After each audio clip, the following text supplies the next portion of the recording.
Alright. Just tilt this. Alright. Let's made any.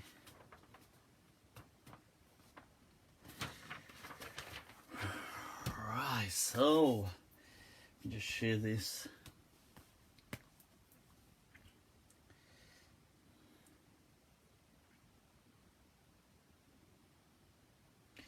Just sharing it. Un momento, por favor. Right. I see it. I see it. Alright.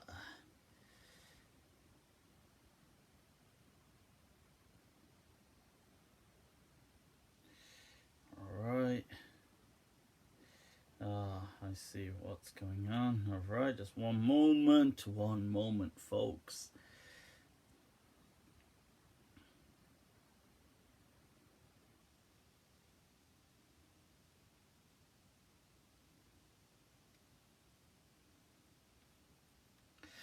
Alright.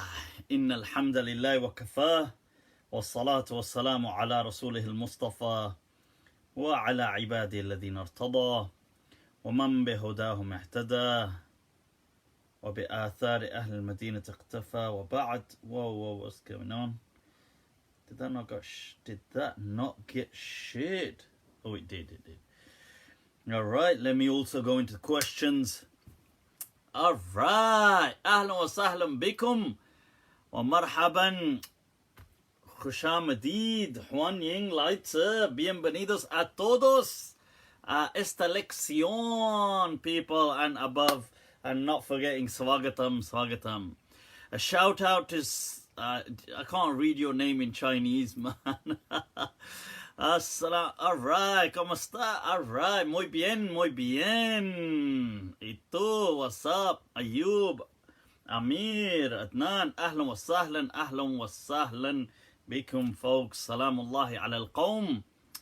Alright, estoy muy bien.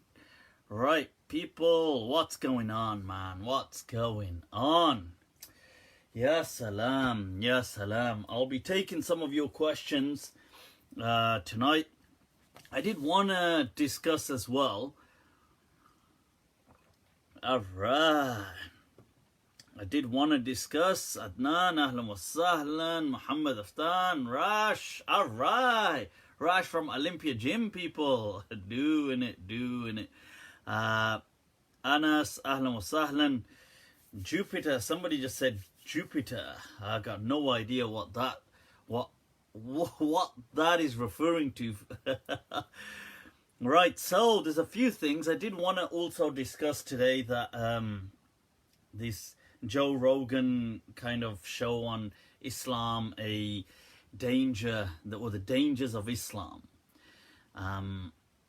So I'll chat about that a little later on. Momo, ahlan wa sahlan.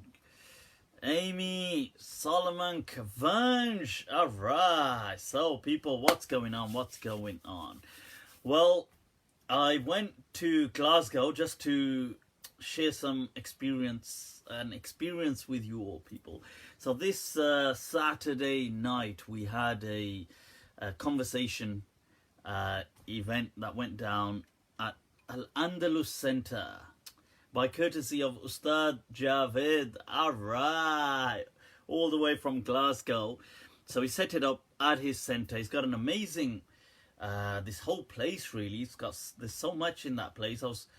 I thought it was just some regular, like you get some community small, but it's actually quite a big, very impressive center that he's got operational.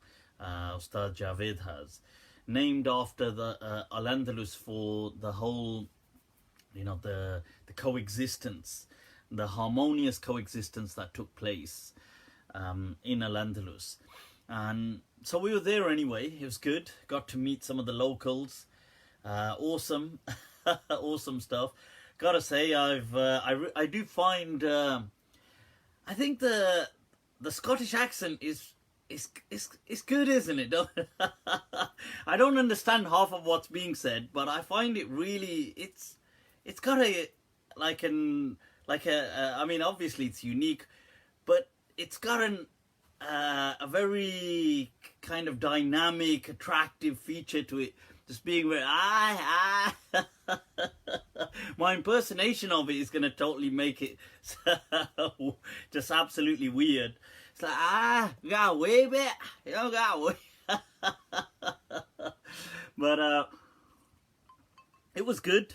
So we met some of the locals, had a chit chat, conversation, some Q&A. Amir Shafiq, alright, Amir Shafiq was there. Alright, Amir, you're doing it. The accent, I'm actually saying the accent is cool.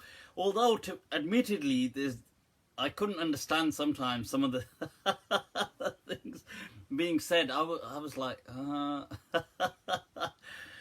but it's good. It's awesome. Right, so, and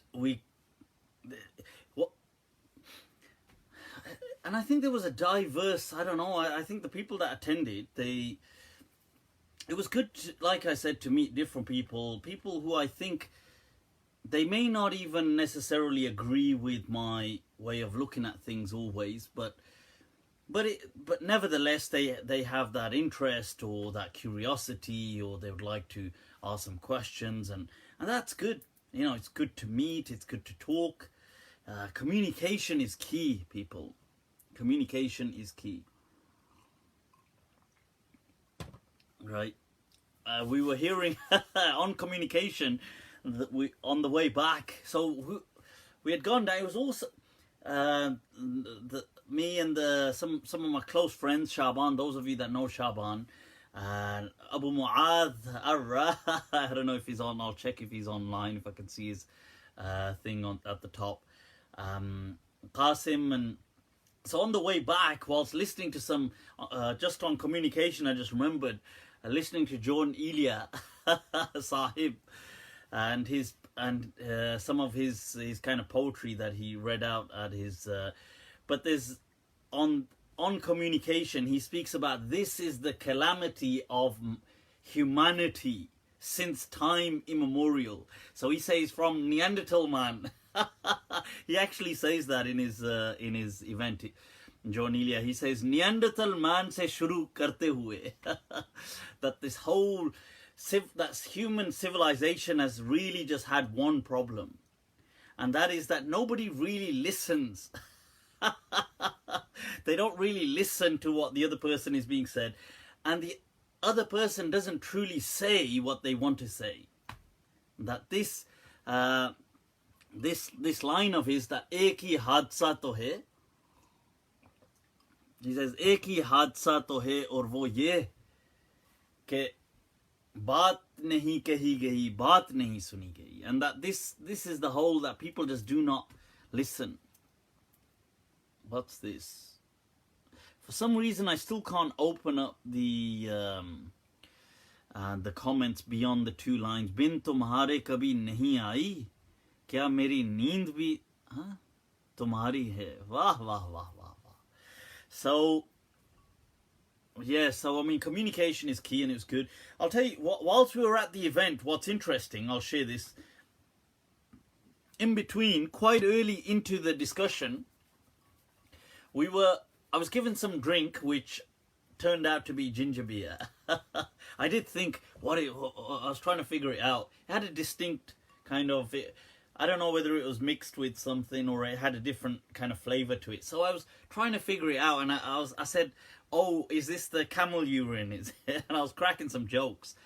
And I was just saying that, actually it's, maybe it's an acquired, I can get used to this taste. And so anyway, whilst I was cracking some jokes, this one brother, he just says, sorry brother, I have to. He had I think he was Arab. Yeah, he had that kind of, definitely Middle Eastern. So he had that kind of Arab accent to his English, and he said, "Bro, I'm sorry, I have to say this, So I think Javed told him, look, we'll discuss the Q&A a little later on. We're just talking. And he said, no, I have to. I'm sorry. I have to say this.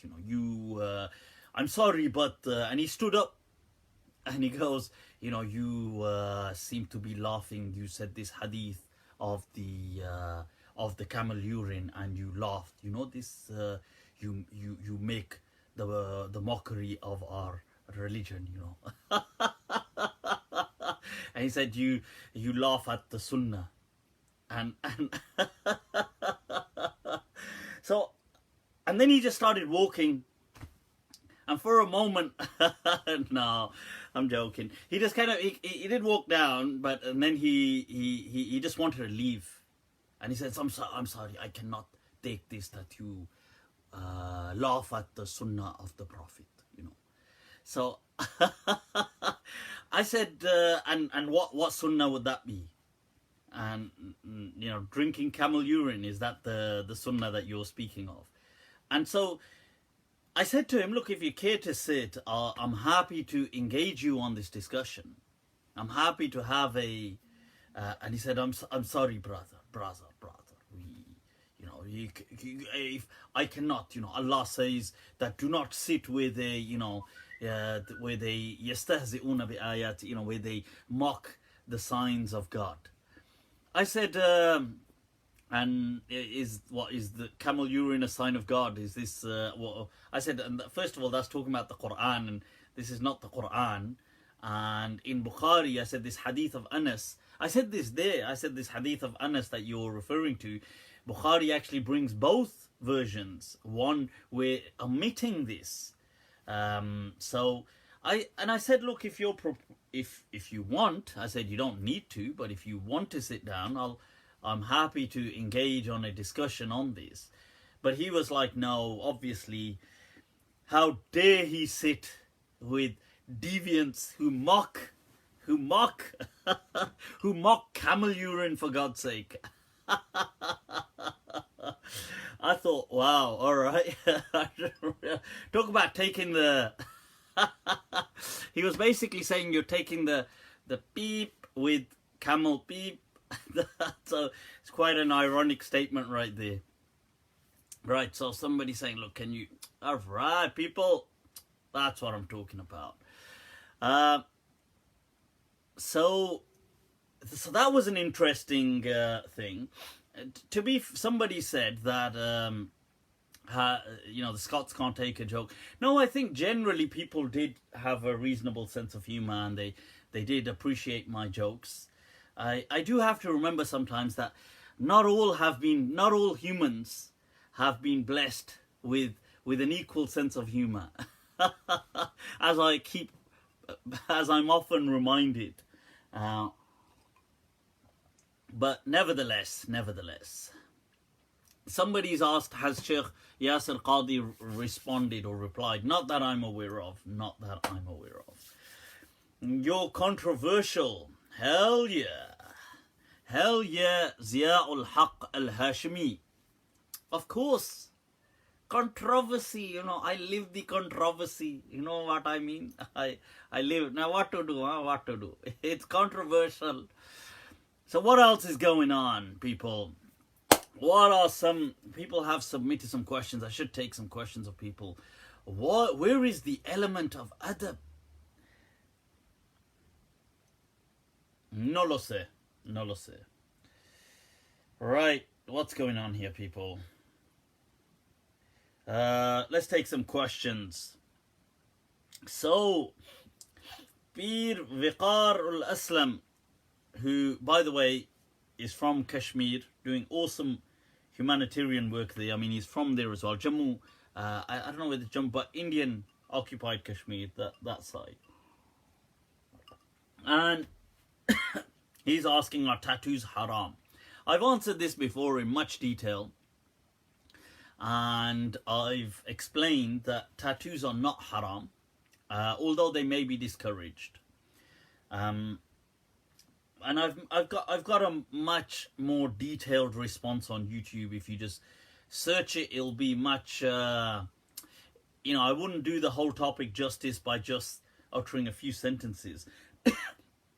But in essence, you have to remember that tattoos are quite a modern phenomenon. Now, you have to bear with me when I say that, because I know tattoos have existed, for potentially thousands of years, but it's not the way tattoos today are a modern phenomenon is that they are kind of a cosmetic accessory, if you like. So they are something done cosmetically, aesthetically. Allah, does it look like I'm cosmetically, aesthetically?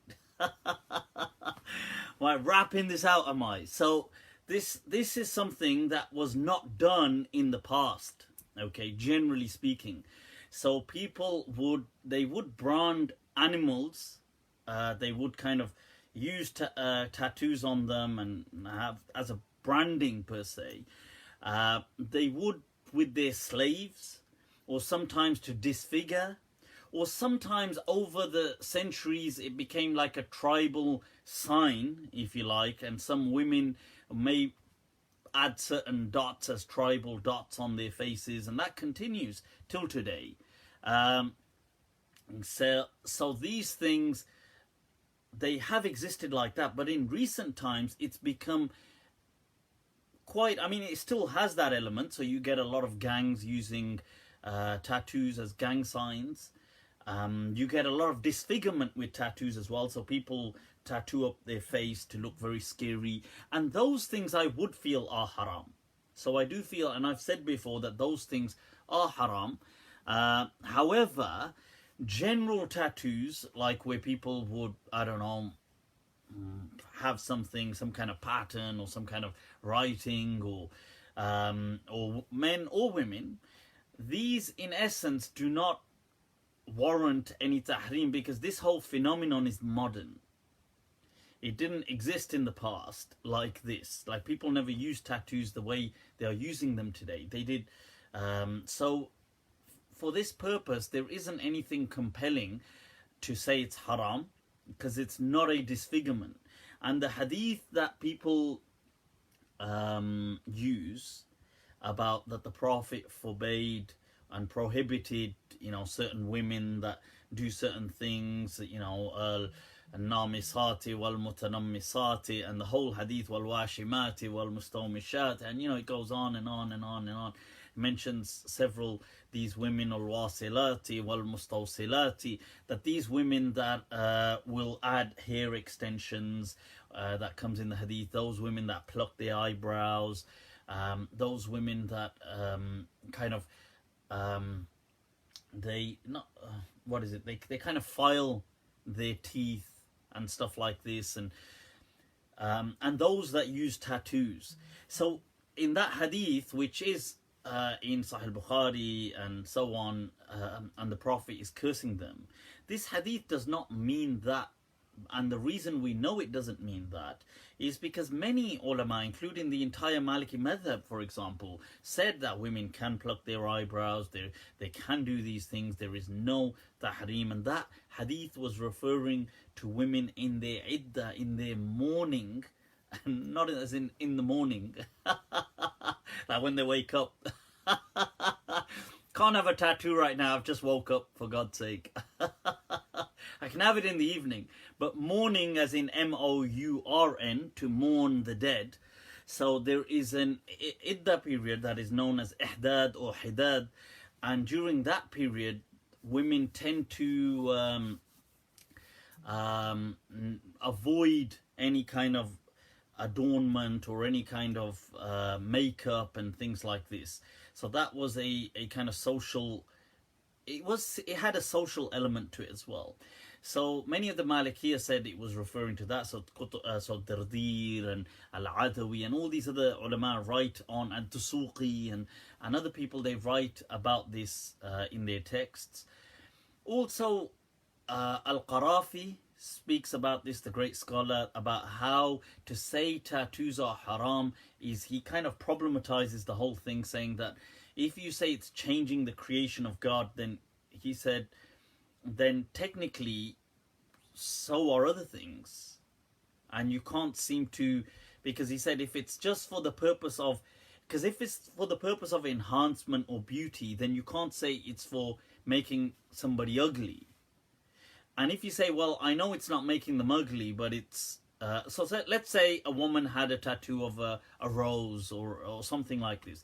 Now, I could say a man having a tattoo of that, which would be a whole different conversation. Right, but the important thing is, now let's say this tattoo. Now people would agree that this tattoo isn't to make her look ugly. They wouldn't think that it does make her look ugly. They wouldn't think that at all. In fact, most people may, or many people may find that attractive. But they may say, oh, well, this changes the creation of God. Using that verse, about the shaitan saying, وَلَآمُرَنَّهُمْ وَلَيُغَيِّرَنَّ خَلْقَ اللَّهِ, I will command them and they will change the creation of God. That was changing it to a disfigurement. And the reason being, Qarafi argues that then how would you say about things like, for example, piercings, like women piercing their ears, or by extension, one could say body piercing, or Qarafi also highlights, how would you say about things like circumcision for men? Is circumcision not changing the creation of God? So, and if you are okay, then if you say, yeah, well, that's okay because, it's for, let's say, hygiene purposes. But the point is, it's still changing something. And he argues that, and if you say, well, earrings are okay because, they're for beauty, well, then the same argument would apply here. So I think that, and I've said these things before, that piercings and earrings and stuff like this are not haram for men or women. Although, obviously women always tend to, use things like have earrings or nose piercings and things like this. But men too do have this kind of stuff, and it's not haram. Are dreadlocks halal? I mean, are you going to eat them? Halal. Yes, you can. I mean, I don't really know too much about dreadlocks and how they. I mean, I know what dreadlocks are, but I don't know what would make it haram. What would make dreadlocks haram? I mean, unless you're going to say it's something to do with, I don't know how they're maintained and kept and what the hygiene and stuff like that. I don't know any of that. I'm assuming that all of those mechanisms are in place. I'm assuming people with dreadlocks must have hygiene mechanisms and stuff like this, and how they deal with them, I just do not know. But I'm sure if you Google it, it'll come up. Right, so is it haram? Alden Hash is asking to undergo transgender operation. Aiden? Latte.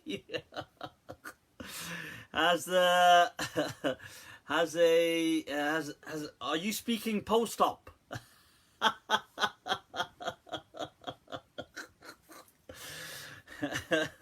just so we know, that's all. Right, so somebody's asking, what's your beef with Joe Rogan? He's Oprah for men. I don't know if I have. I'll speak about Joe Rogan in a moment. I don't think I don't have any personal beef per se with Joe Rogan, but yeah. But I'll speak about that in a moment. Have you checked out Abu Ibrahim's Facebook comments on your response to his video? My video to Abu Ibrahim, aka Simran, the exorcist. Alright. The exorcist, right? So my video to him is quite old now. So as in earlier, was it late last year or early this year? It was, I made a video to him. His response to me was, what could it be? After quoting da'if hadith, is there anything left to say? He tried to correct me by using da'if hadith.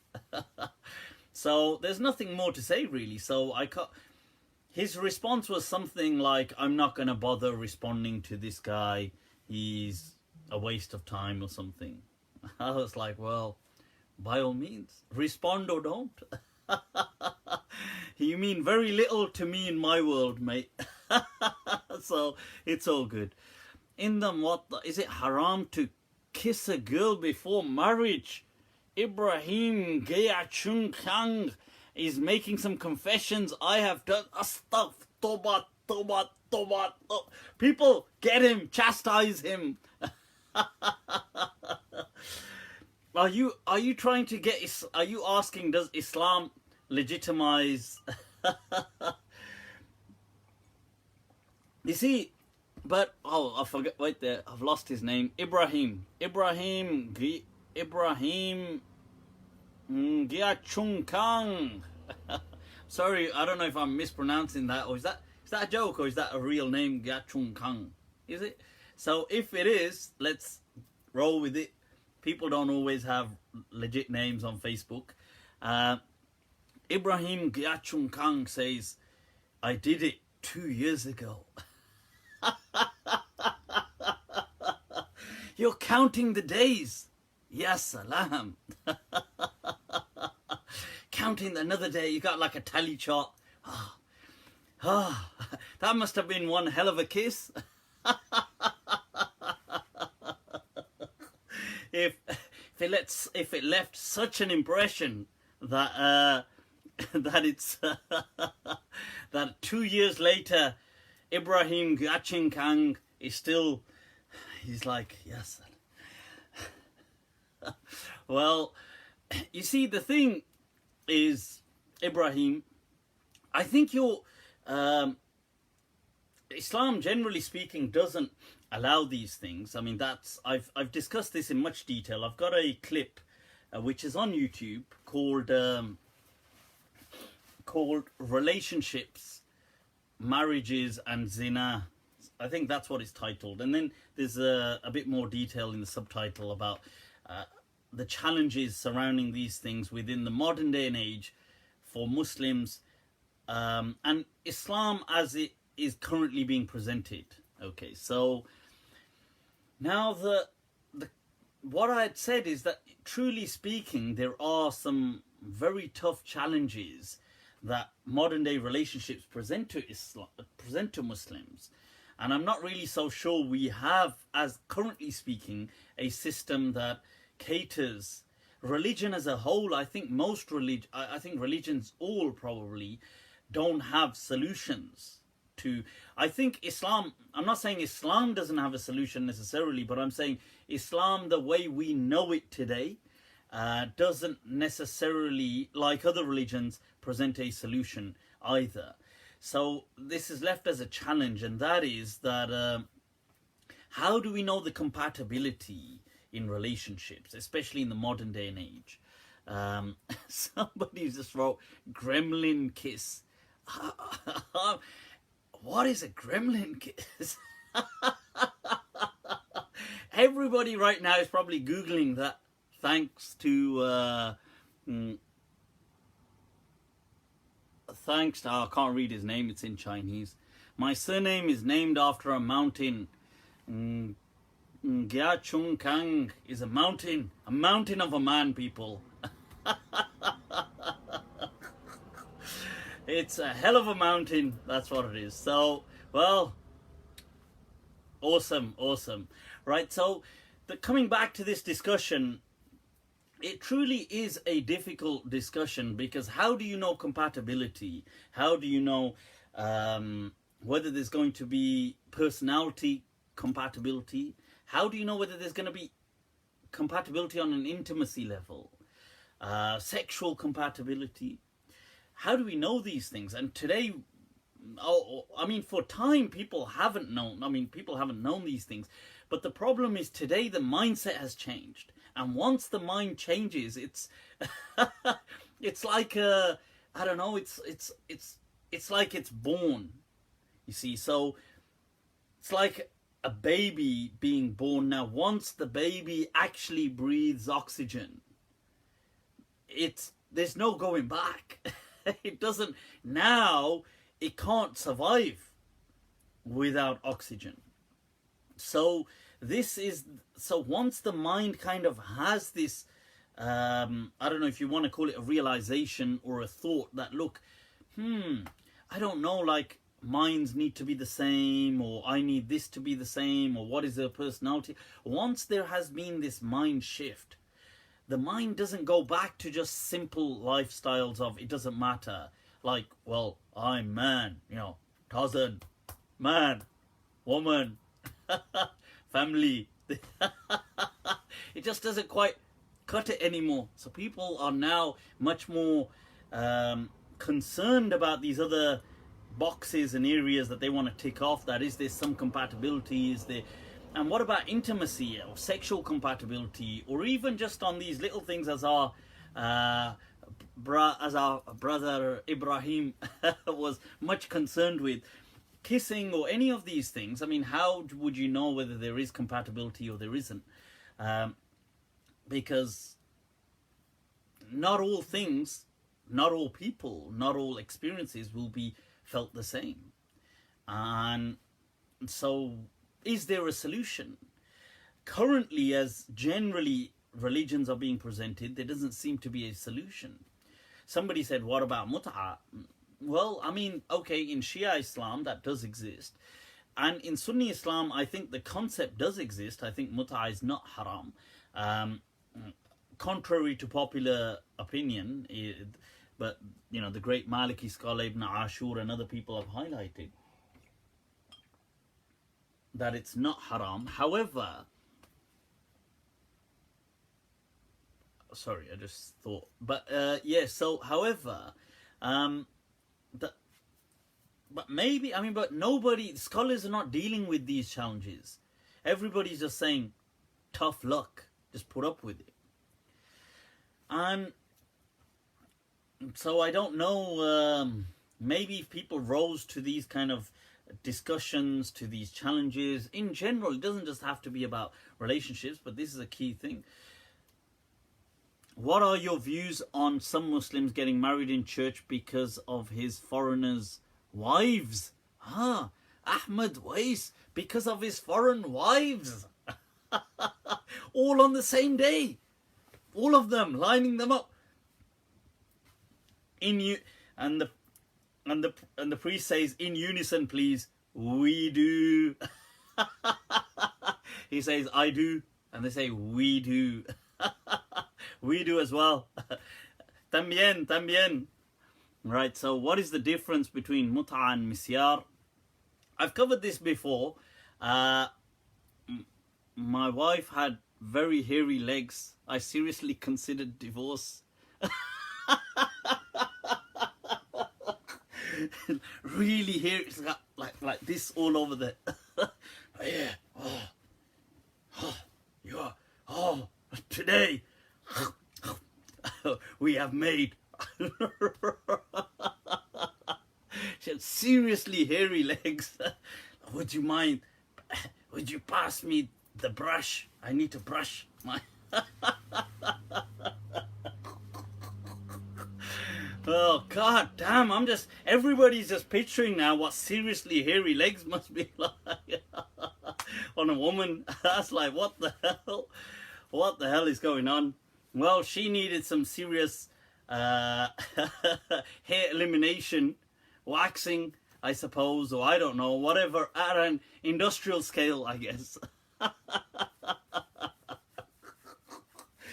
Well, look, the truth is that these things, I'm sure they are very bothersome. I'm sure they are.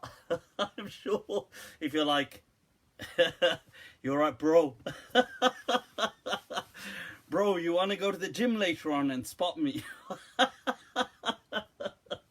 If you start referring to your wife as bro, then you gotta fist. Oh. Oh god, that would be really like an awkward, really hairy, like more hairy, than like all your regular friends.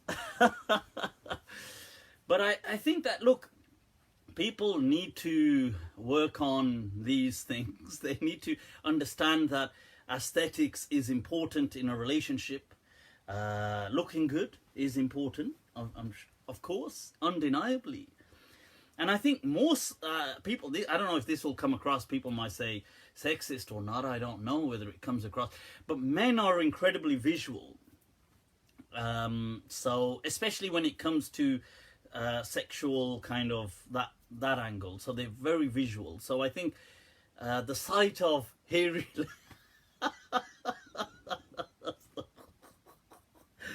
the sight of that would be quite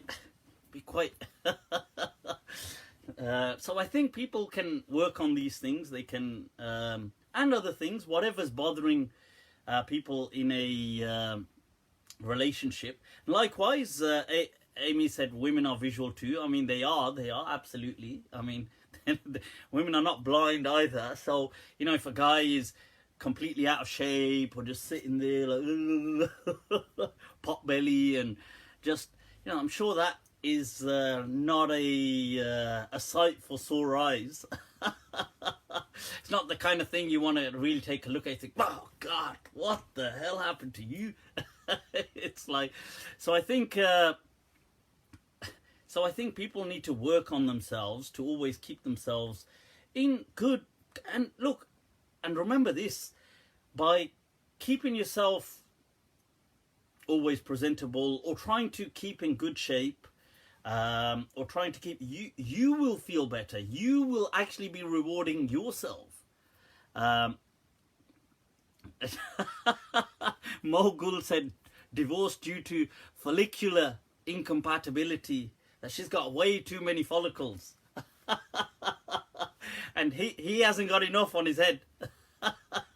He's like, well, if we take those hair follicles, can you just take them and just plant them onto my head?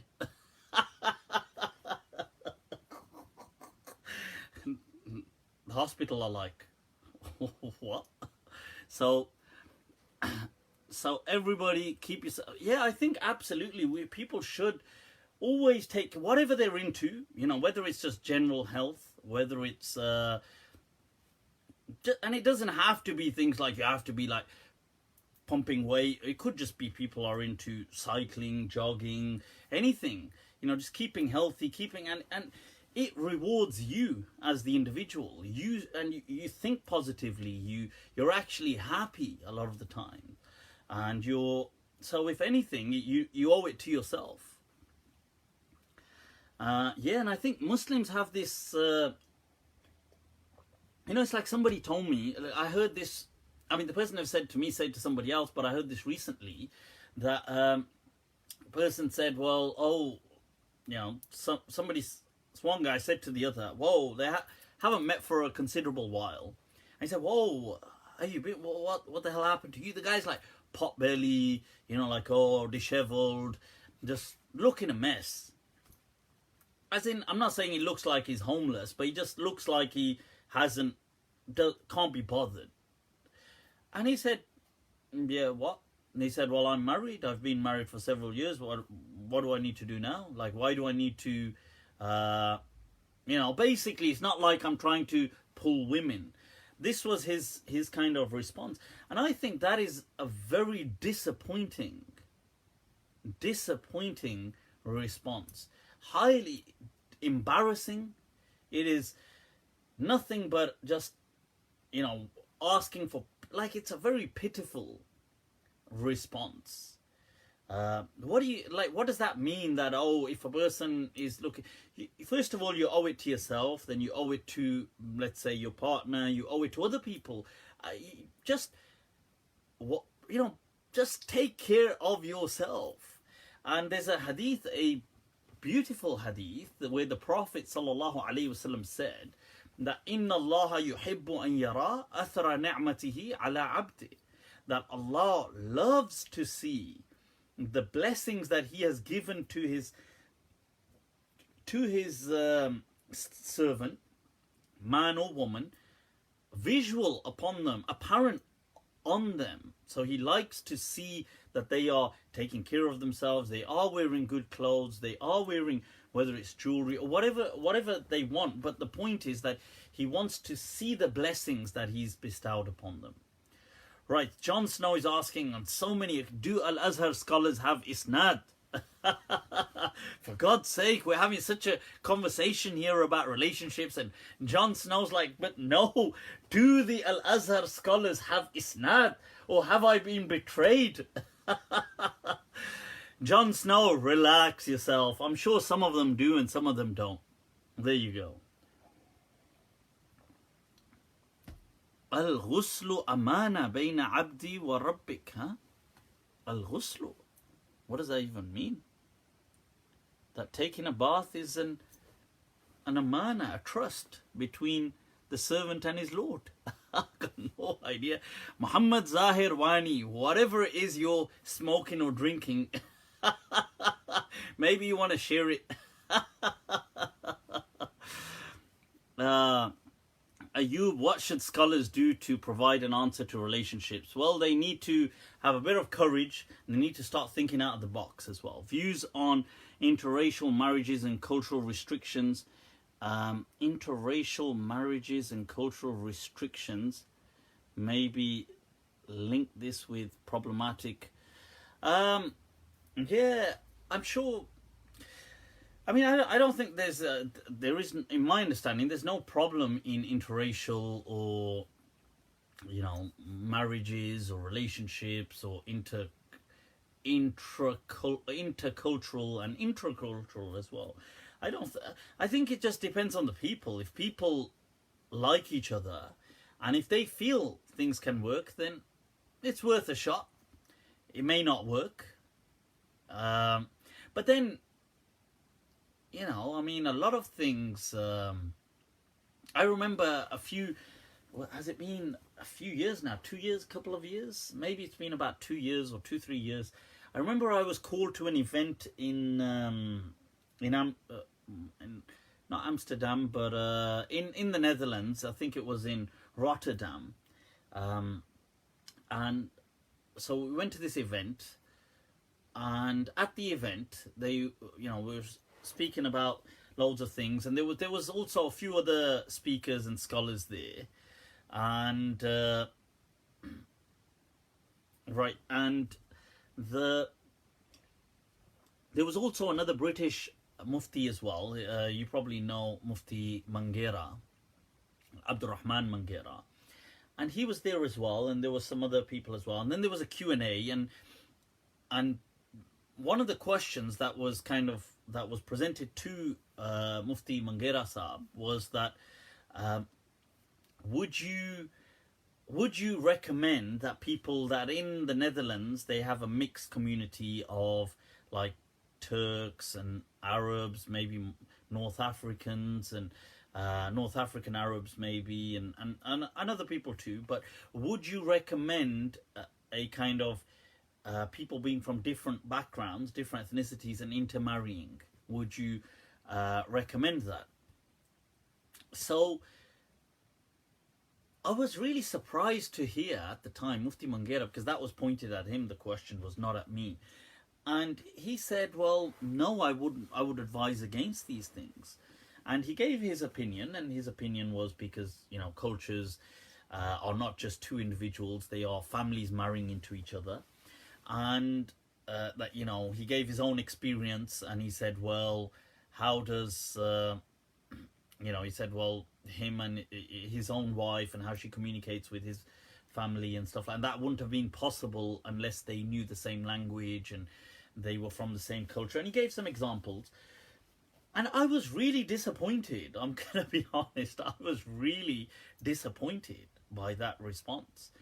And I actually, even though it's just one question to one scholar, and then there were different questions, so there were different questions, I actually insisted and said, no, can I take the mic? And I said, throw me the mic, people, throw me the mic. I'm not just going to sit back and, I'm sorry, I said, so I asked that, can I have the mic? I need to say something on that. I can't stay silent on these things. This is the problem. So I said, no, I need to say something. And I said, look, I'd like to follow up. I respect the Mufti Saab. However, I said that is wrong as far as I'm concerned. As far as I'm concerned, that look, people, your cultures do not define you. They definitely may define you as a person, but they do not define your relationship.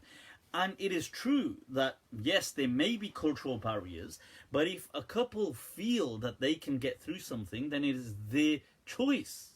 If they want to do something, they should, why not encourage them? Why discourage them? Why dissuade them just because it doesn't work for you? And that too in the name of religion. Like, I think that's wrong, because it's up to them. You know, if they want to do it, if they feel they can do it by all means.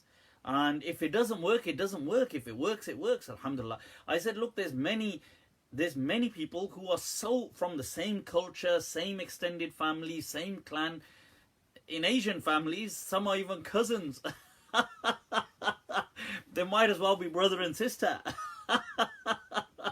But some are even, you know, in some of these arranged marriages, you get, especially in Pakistan, they'll be cousins as well. And yet the marriage will still fall apart. Naturally. I mean, it'll be like a spitting image of you. It'll just be like I'm looking into the mirror now and I'm seeing me with just long hair. I go, oh, Mufti. Oh, no, sorry. Wife, I mean. And then all the kids naturally have to be spitting images. Right, so now I'm cracking some jokes. Right, so the point is that what I said is you'll get people from the same background and their relationships too may fall apart. So it's not necessary just because you're from a different background your relationship won't work. That is not a necessary contingent. That's what I'm saying. Right, so Arabs do marry cousins. No, I'm sure they do as well. But I think Pakistanis just need to kind of branch out a bit, man, for God's sake. I totally, you know, I think these cousin marriages are just like, what the... Okay, let's play brother, sister, brother, sister. No, because... No, because in a lot of them, they used to call each other brother, sister before. That's my brother, that's my sister. Oh, tomorrow we're getting married. I don't know. But I suppose what's happened has happened. I'm cracking jokes. This isn't to... If anybody is in one of those marriages, this isn't to offend you, okay? Don't worry about it, huh? Don't worry about it. Keep it in the family. That's what I'm talking. No, I'm joking. It's all good. It's all good. Right, so what else is going on? A Sajud joiner. Alright, people tuning in. Click like. Click share, people. Show people as an act of rebellion. You know, somebody said, oh, some people wanted to come to, like when I was at the Glasgow thing, or at other places, but they're worried what other people will say. You know, Mufti Abu Layth. Mufti Abu Layth. You got that deviant. Marga Altaf is asking, is Makkah commercialized? I mean, of course. Hell yeah.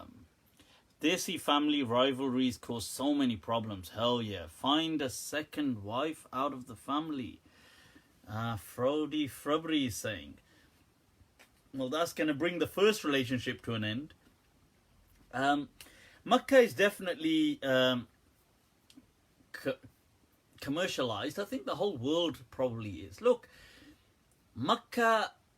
Let me tell you something I once heard from one of my teachers about Imam Abu Hanifa. That he was asked that, look, why don't you go and live in Makkah? Because, you know, such a great scholar. The whole world is... At some point, people are coming to Makkah. They will find you there. They will benefit from you. They will... Why don't you move to Makkah? Kufa is not the place. So his response was that, look, I would rather live in Kufa, but have the love and sanctity of Makkah and the longing for Makkah in my heart, rather than live in Makkah and simply just long for Kufa in my heart. Which is so true, because look, you have to remember, human beings, by our very nature, we become desensitized. So if we are constant exposure to something, desensitizes us. Now, if I would never, I'll be honest with you, I would never want to live in Makkah or Medina,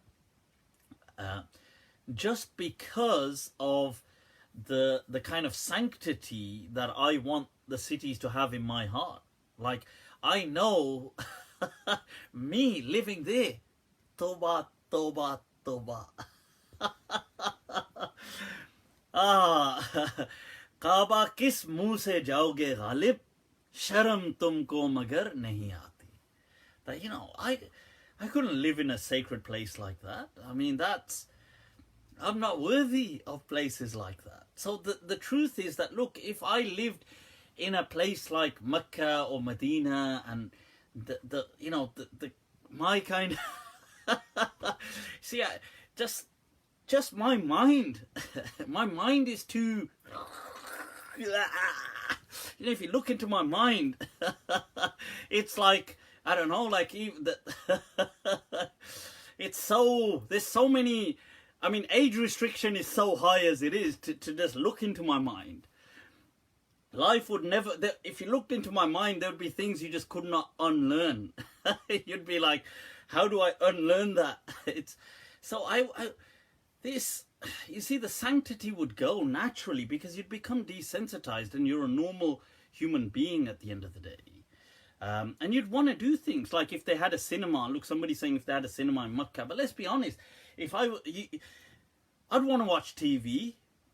Why wouldn't I want to watch TV? I watch TV. I mean, so if I was in Makkah, you think I wouldn't watch TV?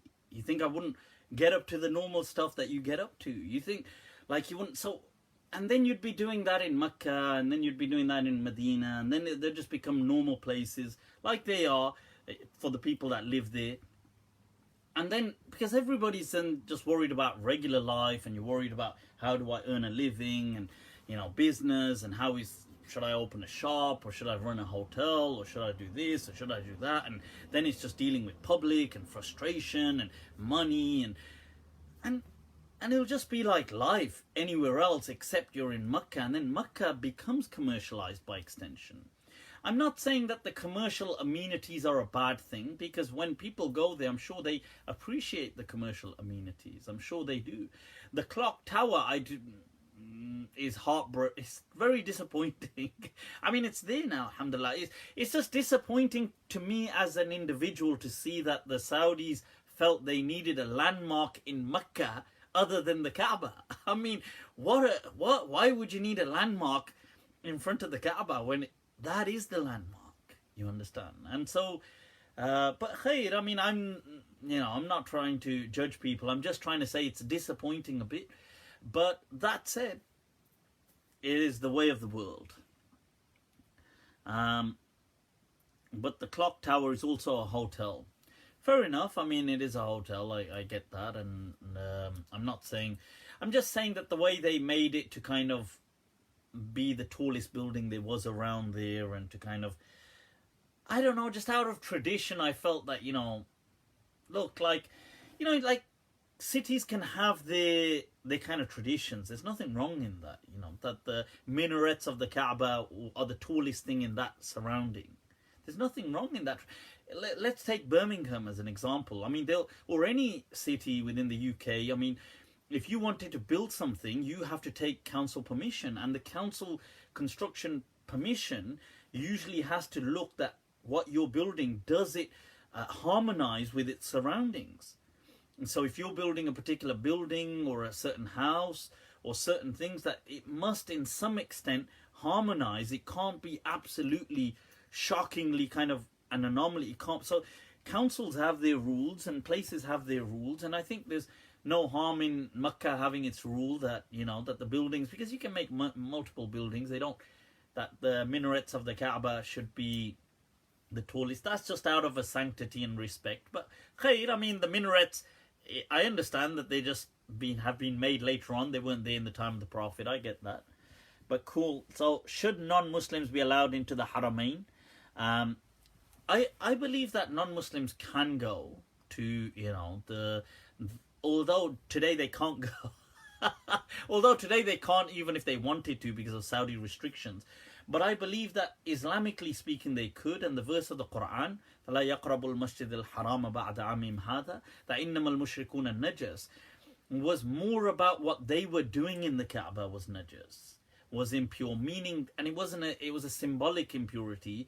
It was simply speaking about them, the idol worship, and because it was something that they were so used to coming to and worshipping. If they came at that time, the force of habit is so strong that they may just come there and just try to constantly keep bringing idols and doing things. Therefore, Allah had placed this restriction. Otherwise, there were non-Muslims in the Prophet's mosque. The Prophet, in fact, the Christians that came from Najran, that came to visit the Prophet, were given an area to pray in the Prophet's mosque. So that was in the masjid of the Prophet, which according to Malikis, and myself and Imam Malik, is more virtuous than the Kaaba. Like we believe that Imam Malik's madhab was that Medina is more virtuous, afdal min Makkah. Although majority of Muslims don't agree with that point, but the Malikis and Imam Malik, and I am Maliki in that sense, that Medina and the Prophet's mosque is more virtuous than Makkah, the Kaaba. So in the Prophet's mosque, non-Muslims were there. They were even worshipping there by authorization of the Prophet. Now, I'm not saying they need to go worship today, but what I'm trying to say is them visiting, although today so many Muslims are going and there's such a high demand, I can understand that. How would you accommodate? But I don't think it's a theological issue. I could understand it's one of logistics and things like that. Saad, please don't be sad. We all like a response. What is Saad's question? Please respond. Please respond. What's your opinion on the death of Sulaiman and his death, and for how long were the jinns? I can't see the remaining part of that question. The death of Sulaiman alayhi salam, I'll go into that into some detail, inshallah, if I can next week, just to bring you a more comprehensive kind of outlook. It is interesting that, you see, Sulaiman alayhi salam, it's interesting, when we look at the Quran, we don't really take certain things into consideration.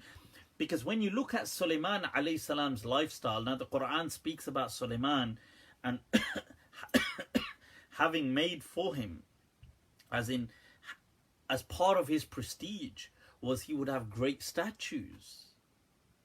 Tamathil, the Quran mentions that he would have great statues erected, and some people feel they were his statues of him, and some people feel, okay, maybe statues of other people.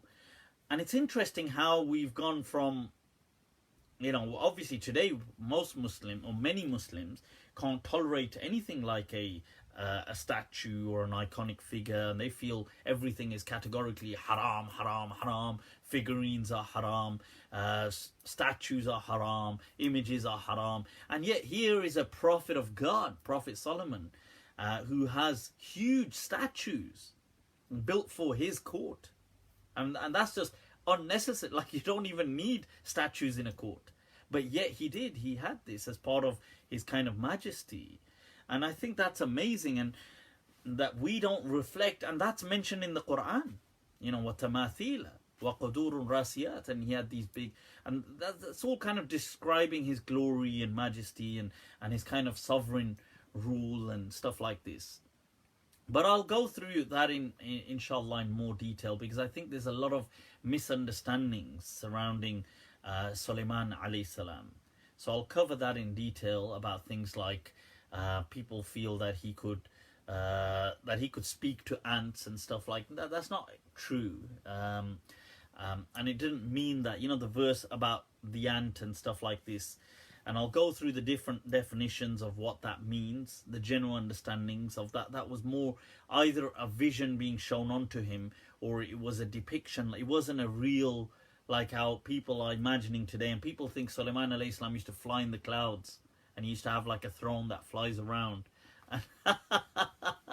That's not true. None of that is true. And they misuse certain verses of the Quran, that the winds would blow him to the east and the winds would blow him. And they think that the winds would blow him, as in he would just float around like this and he would fly over Iran, Persia, and he'd fly over this and he'd fly. That's absolutely nonsensical. Not true at all. Nothing like that. And people feel that he could understand, like he had like let's say animals when they're talking. Animals don't talk like that, but I mean, like he could understand their speech, as in like, and that's not true. And the Quran doesn't actually say that, but that he could communicate with certain like animals, like birds. But like you have even people do that even today. They do communicate, whisper and stuff. But I'll go through Sulaiman alayhi salam because it's a very interesting example of how misunderstandings occur. I'll do that next week, inshallah. Right, so can I sit in the car and pray, or should I join the Jama'ah in the nearest car park? Sit in the car and pray. What is that about? Sit in the car and pray. You shouldn't. I don't believe you can sit down and pray unless you can't stand. If you can stand, you must stand. What do you think of Muhammad Iqbal? Which Muhammad Iqbal are we talking about? Are we talking about Allama Iqbal, or are we talking about Sidi Iqbal from one of my teachers from Birmingham? I'm not sure who you mean. What about the throne of Saba being of the Queen of Sheba? You mean being brought to his court, Sulaiman alayhi salam? I'll discuss that as well. What did that mean, and what most likely would that be referring to? Okay, so I'll do all of that. I don't think it was like how people. It definitely wasn't how people think anyway. Like they think a throne appeared. Or was it even her throne is another interesting question. So, and what actually happened, I'll go through that inshallah next week. Can we go back to the Shadi talk? Right, Allama Iqbal is an amazing, legendary Muslim thinker of the 19th and 20th century, an amazing person. I think people should read up on him. He was very revolutionary, very critical thought, open-minded, and he kind of envisaged some of the. I think he conceptualized some of the challenges of his age. One of the things he kind of spoke out against was this messianic vision. He said that Muslims seem to have fallen back on a messianic vision, and they feel that they are awaiting a Messiah. So one of the things that Muhammad Iqbal, Allama Iqbal spoke of was that there is no Messiah to come, that Jesus is not coming back, neither is there a Mahdi. And he then, spoke about this in some of his letters and things like this. And then people asked him to substantiate what he was saying. So he reached out to a very well-grounded scholar, Allama Tamanna Imadi, an amazing, with somebody with profound knowledge from the Indian subcontinent, who then wrote a whole book, a detailed book, on why there is no second coming of Jesus and stuff like that. And he writes in the introduction, I've written this at the request of Allama Iqbal, who's asked me to do so.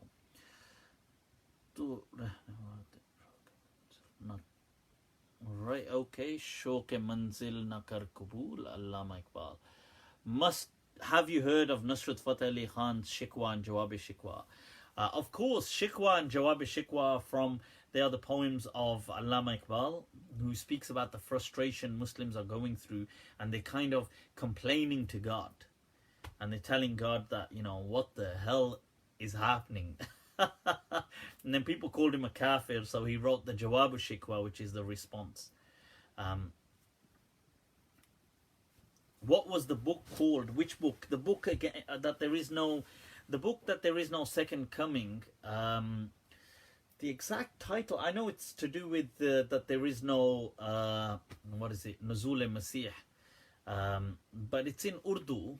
If you just simply write Nuzul Isa or Nuzul Isa Allama Tamanna Imadi, it does come up, but it is in Urdu. It's a very detailed book. Is every hadith book wijada, so they are weak? That's interesting. Is every hadith book wijada? I think this is the point that Sheikh Atabek was raising, that every hadith book today is wijada. That's interesting. I mean, wijada means that it isn't, it's kind of, you're just picking it up and teaching it. Although we do have also a continuous, people have been, we do have isnad going back in hadith, but it could be questioned that was each hadith actually taught, or did people just pass on ijaza? I mean, if we're gonna heighten the critical scrutiny, then you're right, it may be difficult to find, it may appear that hadith books are wijada. That may be the case. In fact, there's something I was, a brief book here actually, I was looking at. This is by Ibn al-Athir. You can't really see much of it there. It's a book on al-Qawl al-Jamil fi ilm al-Jarh wa al-Ta'dil. And it had some interesting points on hadith and stuff like this. But I mean, this was actually, although it's not directly linked to, although he does go through that discussion as well, but this is much before. Today I think definitely Sheikh Atabek on his point of all hadith being wijada, I think that's what he's saying is quite, it's a compelling discussion, very thought-provoking. I'm not sure. Allama, Samir has written something, I can't read it. This had some interesting discussions on how people made up hadith. Here, I'll go through some, this is by Ibn al-Athir. So, for example, sometimes people made up hadith, so they could, he says about making up hadith, وَمِنْهُمْ قَوْمٌ وَضَعُوا الْحَدِيث. So some people did it so they could just for desires and things like this. So for example, some of the Khawarij would say that فَإِنَّا كُنَّا إِذَا هَوَيْنَا أَمْرًا سَيَّرْنَاهُ حَدِيثًا. So in the the Khawarij, some of them said if we wanted something, we would just turn it into a hadith. وقال أبو العيناء وضعت أنا والجاحظ حديث فدك وأدخلناه على الشيوخ ببغداد فقبلوه إلا ابن شيبة العلوي فإنه قال that he said لا يشبه آخر هذا الحديث أوله وأبى أن يقبله. So Abu al-Aina, him and Jahid say they made up a hadith of the Fadak, and they kind of obviously made up the chain as well and made it look legit, and then told the scholars in Baghdad about it, and almost every scholar accepted it as a valid hadith except this particular scholar Ibn Sheba al-Alawi, who kind of problematized it. قال Sulaiman ibn Harb دخلت على شيخ وهو يبكي. So Sulaiman ibn Harb says, I went to a scholar who was crying. فقلت له ما يبكيك. I said to him, what makes you cry? قال وضعت 400 حديث وأدخلتها في برنامج الناس. He said, I fabricated myself 400 hadith and I placed them into the baramij, were what today means program in Arabic, barnamij, but actually baramij, and which is plural of barnamij, was to do with their books of giving ijaza for hadith and stuff like this, and what a person's personal index is. فلا أدري كيف أصنع. So he says, I don't know what to do now. ومنهم جماعة وضعوا الحديث حسبة. So some people did it so they could, for accountability, so they could call people to do good things. So for example, Abu Isma Nuh ibn Abi Maryam al-Marwazi, he said, and Muhammad ibn Ukash al-Kirmani wa Ahmad ibn Abdullah you've got here al-Juwaybari wa ghayruhum. So these people and there's also people like Abdul Karim ibn Abil Awja. Now these people, they said they would make hadith so people could do good things. وقيل لأبي عيسمة من أين لك أن عكرمة عن ابن عباس في فضائل القرآن. So you can see when he would make it up, he would fabricate a chain. So you'd say, I heard from Ikramah, from Ibn Abbas about the virtue of the Quran, that such and such surah has such a virtue. وَلَيْسَ عِنْدَ أَصْحَابِ عِكْرَمَةَ هَذَا. So somebody said, how do you know this? And none of the people who were around Ikramah knew this. فقال إني رأيت الناس قد أعرضوا عن القرآن واشتغلوا بفقه أبي حنيفة ومغازي محمد بن إسحاق فوضعت هذا الحديث حسبة. So he says that I saw a lot of people get fascinated by fiqh of Abu Hanifa and other people, and they turned away from the Quran. So I fabricated these hadith to bring people back to the Quran. And actually, as a rule, most hadith to do with the virtues of surahs of the Quran. So for example, Surah Yasin has this virtue, Surah this has this virtue. Most, not all, but most hadith like that are usually always made up as a rule. وَمِنْهُمْ جَمَاعَةً وَضَعُوا الْحَدِيث تَقَرُّبًا لِلْمُلُوكِ. And some of them, like Ghiyath ibn Ibrahim, they made up hadith to get closer to kings. Like he went to Mahdi ibn Mansur, who's was the caliph at the time. وَكَانَ يُعْجِبُ الْحَمَامِ الطَّيَّارِ. And he was playing with pigeons and doves and things like that. And so he just said a hadith. And in that hadith, he's saying that there's no, for example, that you wouldn't kind of have these kind of competitions where you bet or whatever, but he includes birds in there and in the hadith. Like the hadith is really just to do with like let's say horses and stuff like this, but he includes that in there because he realizes the king is fond of birds. So he told him, he gifted him when he heard that. Oh wow, he gave him like 10,000 dirhams. But then he said to him that he realized basically that he had lied and stuff like this, and then he was kind of really hurt that you lied against the Prophet and made up a hadith because of these doves or these birds, and he's kind of really disheartened by that. But you get other examples as well, like somebody who said قيل لمعمون بن أحمد المروزي ألا ترى إلى الشافعي وإلى من نبغ من خراسان. So فقال, somebody had praised like Imam Shafi'i, and like this is in praise of Imam Shafi'i. So somebody came out with a chain and he said فقال حدثنا أحمد بن عبيد الله حدثنا عبيد الله بن معدان الأزدي عن أنس رضي الله عنه قال رسول الله. That he narrates a full chain and says the Prophet said يكون في أمتي رجل يقال له أبو محمد بن إدريس يقال له محمد ibn Idris. So this person, now there's some to praise, but this person actually said it against Shafi'i because he heard all these people kind of praising and things like this, and dissing the Hanafi madhab. So he said that the Prophet said there will be a person in my ummah called Muhammad ibn Idris أضر على أمتي من إبليس, that he will be more harmful than Iblis.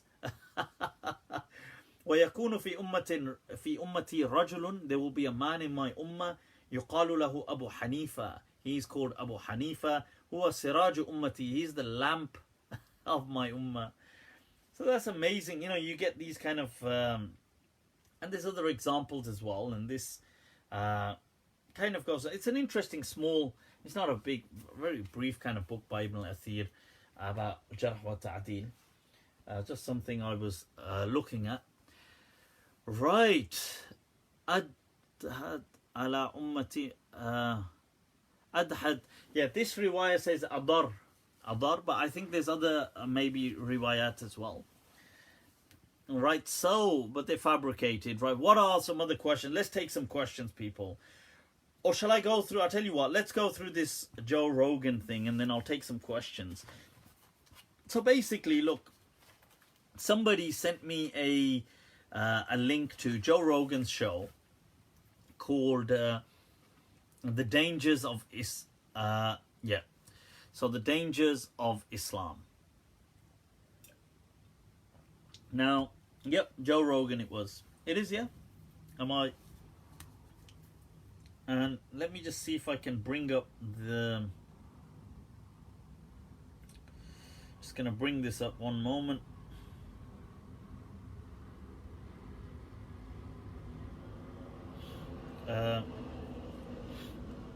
And there was cool, right? So Joe Rogan, I think this is from maybe last year or so. He did this talk. Somebody sent it to me. Said, look, I don't know if you want to watch this, and so I did, and I was really disappointed. Now I've heard of Joe Rogan, but I've never really watched much of his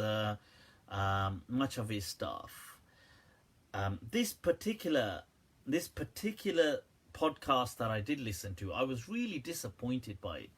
He had this guest on there called Gad Saad. So, and this guy Gad Saad, oh my God, his views, I don't know, the way he was expressing them were abysmal. I mean, they were catastrophic. That's what they were, and I just found them appalling. The whole discussion I found overall very disappointing.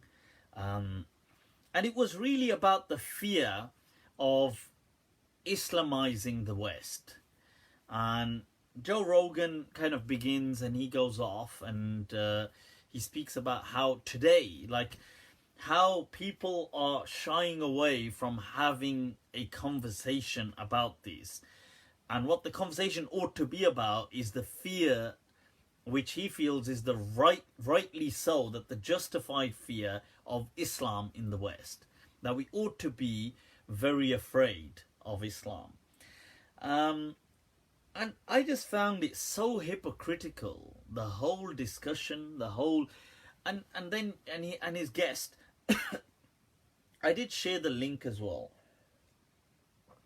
Now, I'd never heard of this guy before, Gad Saad, but I heard this discussion of his. He's a Lebanese Jew.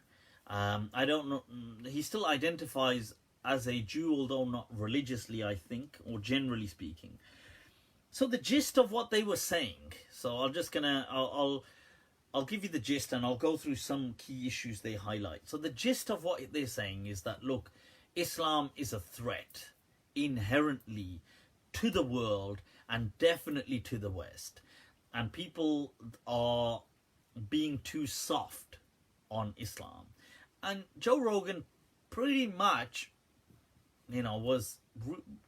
was also echoing that narrative. I mean, the Gad Saad guy was 100% spewing nothing but anti-Islamophobic, racist, and just kind of like prejudiced hatred. That's all he was doing for that whole half an hour. And Joe Rogan pretty much was agreeing with him right throughout, and maybe questions one or two elements that he disagrees on slightly, but pretty much agrees that Islam is definitely a threat, that we are misunderstanding people who say that no, we should differentiate, and you got to stop being harsh, and you got to stop doing this, that they're just being too soft. And these leftists and these academics that are kind of condemning or criticizing Sam Harris for speaking against Muslims, that they just kind of hypocrites themselves and stuff like this. This was the kind of gist of what he was going through. And Sam Harris, they bring up Sam Harris in the discussion earlier on, saying that, look, now I'd like to say that, look, I personally do feel, I feel that when it comes to people like Sam Harris, I think, you see, this is me, I feel that he has kind of taken a bit of a turn a few years ago.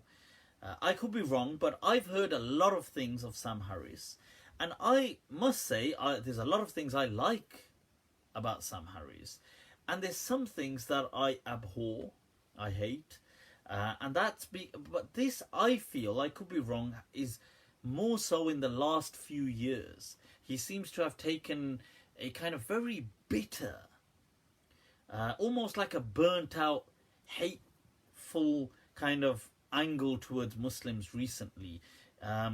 He definitely seems to sound like, almost like he's from the far right when it comes to Muslims, but not so much in his older kind of talks. So if you watch his stuff on YouTube, stuff from, I don't know, let's say you go several years back, that when even then he was against Islam, he was against religions as a whole, he was against Christianity, and he would mock and he would ridicule, and he's a witty guy, he's very funny, he's very sophisticated, incredibly intelligent, and there's no doubting he's a genius. I mean, I wouldn't doubt that for a second, and I think he has very compelling arguments for things like atheism when he's arguing. He's I would say, a very incredibly tough opponent to kind of deal with in debates.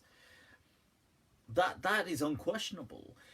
But if you listen to his earlier lectures, he dismissed Islam and he said it was false, and as he did with other religions, but he wasn't kind of burnt out, like so bitter. He was just like, oh, he would ridicule aspects and he would do this and that, and that's fine. But in the last few years, he's become so, like, I don't know, like, to the extent his discussion of it's an option to nuke, to nuke certain Muslim countries. I think, like, what the hell is he on about? What the hell are these people on about? And I love the fact that, that Chomsky kind of really had a go at him as well. And that was, the whole thing was online. It went back and forth between Chomsky and Sam Harris. But I just wanted to say that otherwise I'm not, I'm not like some of these people that will just dismiss things. So Sam Harris, when he said things that were solid, even though they were against religion, I have given him credit for that. I have said that, he's a genius, and I can acknowledge that, look, he makes compelling arguments and he does things, and he could speak with some objectivity.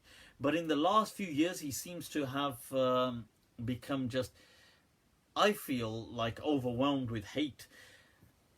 Whereas it's interesting because I see Dawkins almost the other way. I see that some of his earlier stuff is more bitter, and his recent stuff with Dawkins seems to be a lot more objective. I don't know. I mean, this is my personal impression.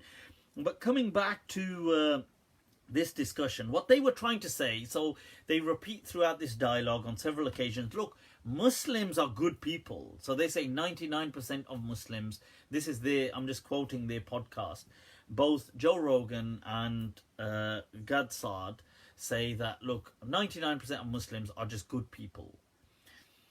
But Islam is evil, evil, evil. But Muslims, fine, 99% of them are good people.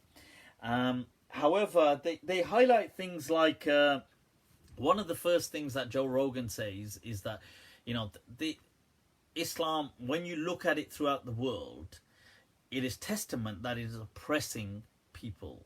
It is in so many countries, over 50 countries in the world, and it's oppressing women. It's oppressing, it's a very oppressive kind of ideology. So it needs to be taken seriously. I mean, I would like to ask, like, wait a minute. What are we exactly talking about here? Because I can understand culture. I can understand there's certain countries that have very oppressive, culturally kind of oppressive things going on. But let's just be real.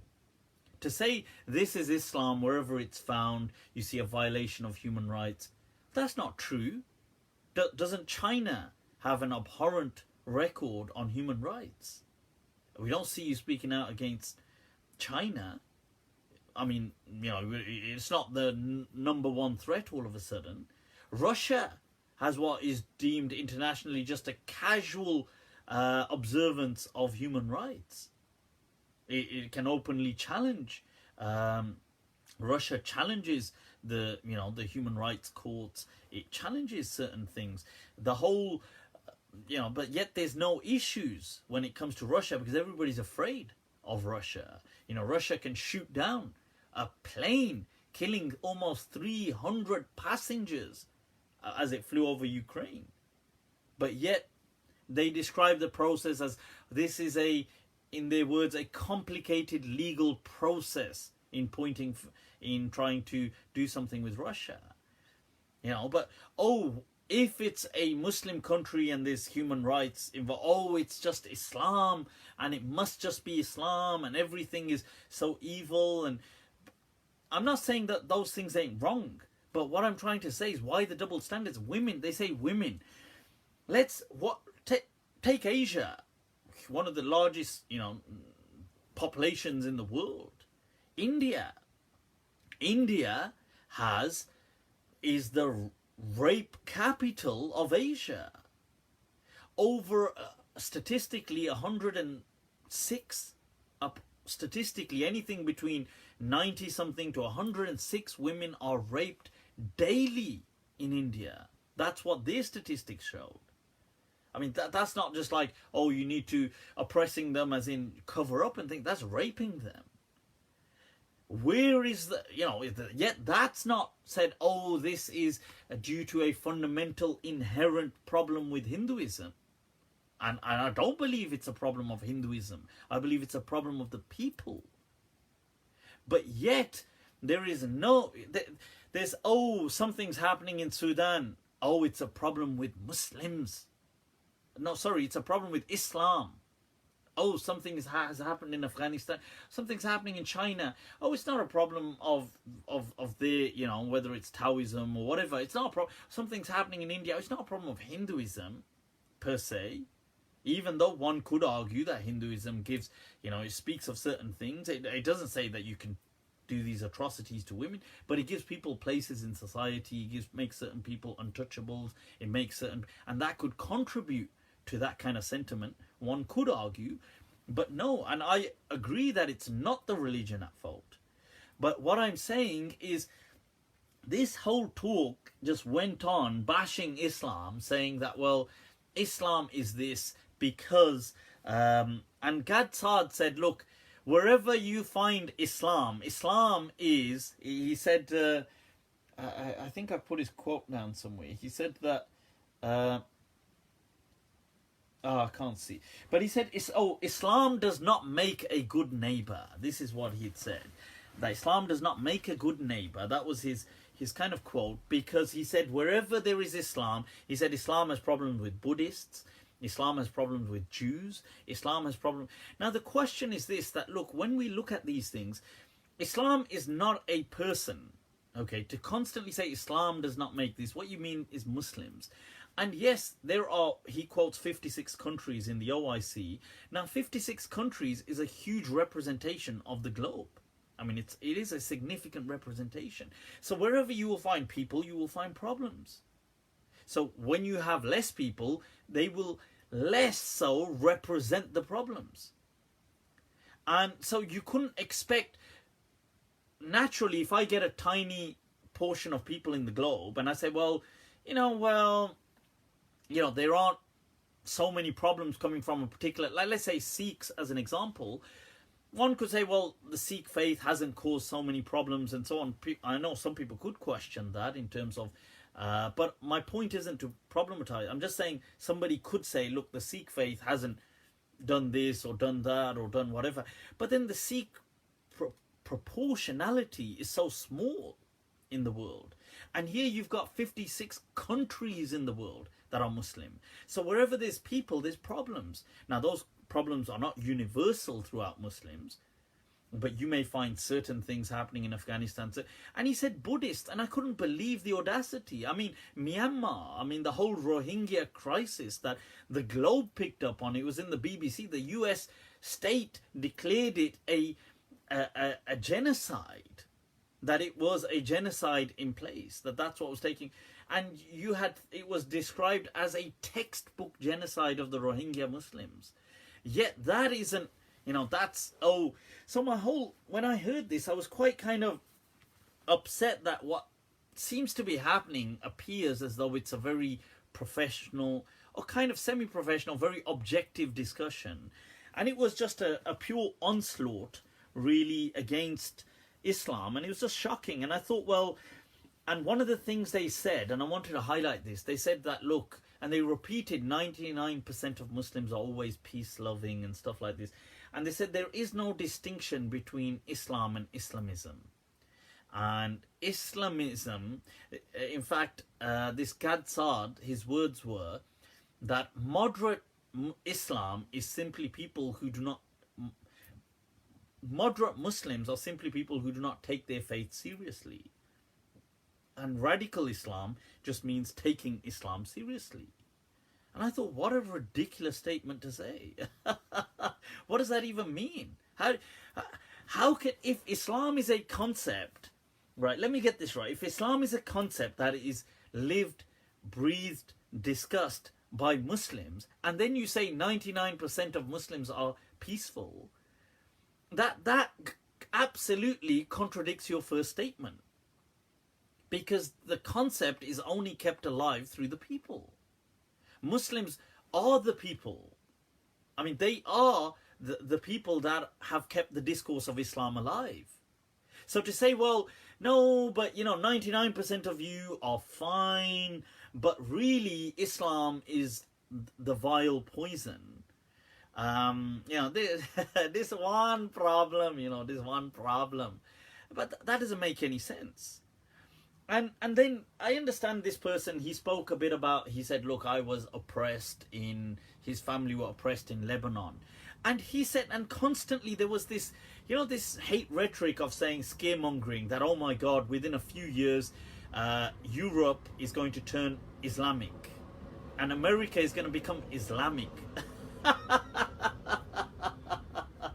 What a stupid, I'm like, oh my, that was so hilarious to just listen to. That America is going to become Islamic. And he said that things don't turn, they don't happen overnight, he said Egypt was once Egypt was once non-Muslim, I thought, well, have you even studied any history? If you're talking about the conquests or the liberation of Egypt in the time of the companions of the Prophet, when Islam was expanding, in that stage, if that's what you're talking about, then yes, that occurred. People embraced Islam, but it wasn't this. His point was it was a gradual process. No, it wasn't. Not like in the sense that it crept in, creeping Islam and creeping Sharia, and it took over. It didn't work like that. Okay, and yes, the colonialists too tried that, but it didn't work. They tried to spread Christianity in a similar manner. It didn't work. But my point was that it didn't happen in this way that he was saying. And he said that, look, there's an Afghan saying. He said, in fact, sorry, not an Afghan, sorry. He said there's a Taliban saying. I thought, oh, wow. God Saad, whoever he is, this goddamn Saad person. He said, oh, there's a Taliban saying that God has given you watches and he's given us time. That's actually an Arabic saying, by the way, as well, that, they say that عندكم الساعة وعندنا الوقت. And he's supposed to be an Arab, by the way. He said, I'm an Arab, which he didn't know that was an Arab saying, but okay. And he grew up in an Arab country, nevertheless. But the point is that he said that, so what the Taliban are saying to America is that although give us time, we will just Islamize the whole of America. I thought, how ridiculous, and scaremongering rhetoric. America statistically, the DEA have given statistics when it came to America that when you look at things like the cartels, right, take a few cartels, they openly, the US state openly acknowledges, the DEA have acknowledged that things like the Sinaloa cartel, these are you've got a few other they list. They've got the BLO cartel. They've got a few of the Tijuana cartel and a few others operate, that they acknowledge that these cartels operate within the United States. That they have caused more deaths in the United States than both within the same time, within a certain, they give a set number of years that a particular research, I think I actually jotted it somewhere. Right, yes, between 2006 to 2010, they have caused more deaths in the United States than in the Iraq and Afghan war during that period combined. That the Americans dying there, they far outnumber these people, the amount of deaths they've caused in the United States. It's ridiculous. And if we're going to say, and yet my point of saying this is that it's not to belittle, but it's to say that, look, you're acting like in a particular show that maybe millions of people have heard, or at least 1 million people have heard, that you're acting as though Islam is this huge threat to mankind. Although Muslims, you repeatedly say, are not the threat. You say 99% of them are not the threat. But this 1% is this huge threat. And when you look at extremism, there was a survey done by the ADL Center for Extremism in America that showed in the last decade in America, 71% of all violence linked to extremism was done by the far right, and only 26% was linked to Islam. That's in the last decade. In fact, I was looking at some studies of last year, 2017 was deemed one of the most violent years linked to extremism. I think they rated it the 5th most volatile year for deaths linked to religious extremism or extremism. It came 5th. That was 2017. Now, there were 34 deaths in America, out of which 20 were perpetrated by the far right. So, yet we don't see, people saying, oh my God. They don't want to talk about the far right so much. In fact, in the UK this year, the ex-chief of counterterrorism, he said that the far right are a discussion that the public are not having. And just early this year, 4 attacks were foiled by the far right in the UK alone.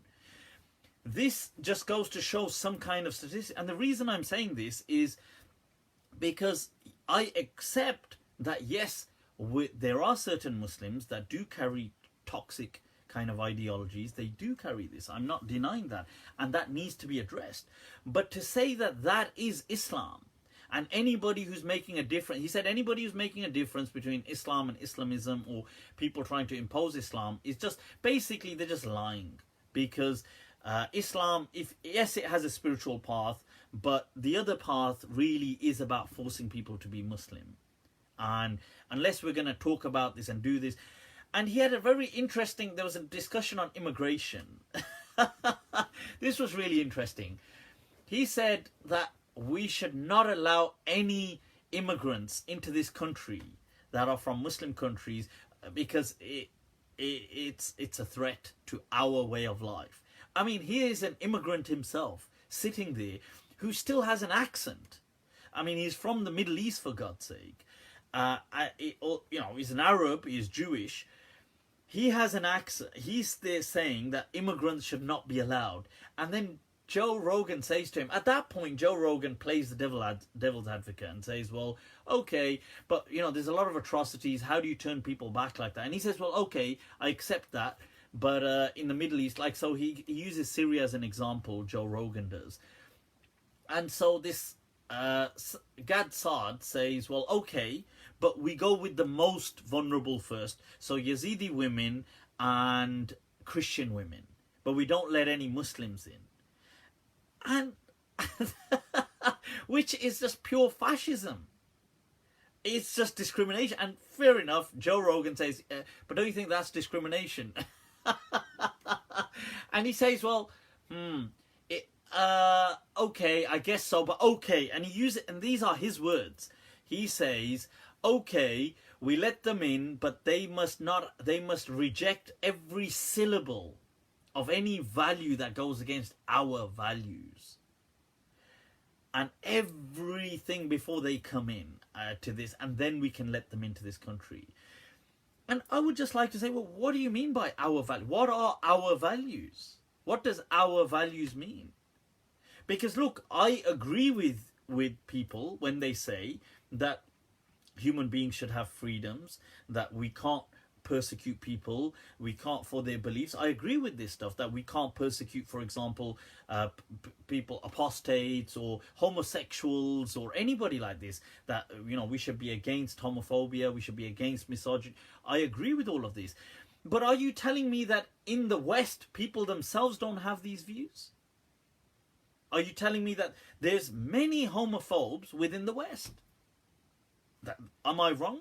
There's many in America. There's so many Christians, especially in the deep South, that they have, that in the Bible Belt, that are rampant homophobes. I mean, they will attack homosexuals. They will beat them up, murder them. They will do stuff like this.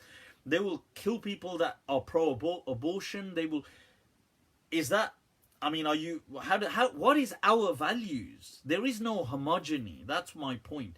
There is no, even when people say, "Oh, our value," yes, promoting freedoms, but to say that everybody is in sync in this part of the world, when somebody comes in, they must jettison everything.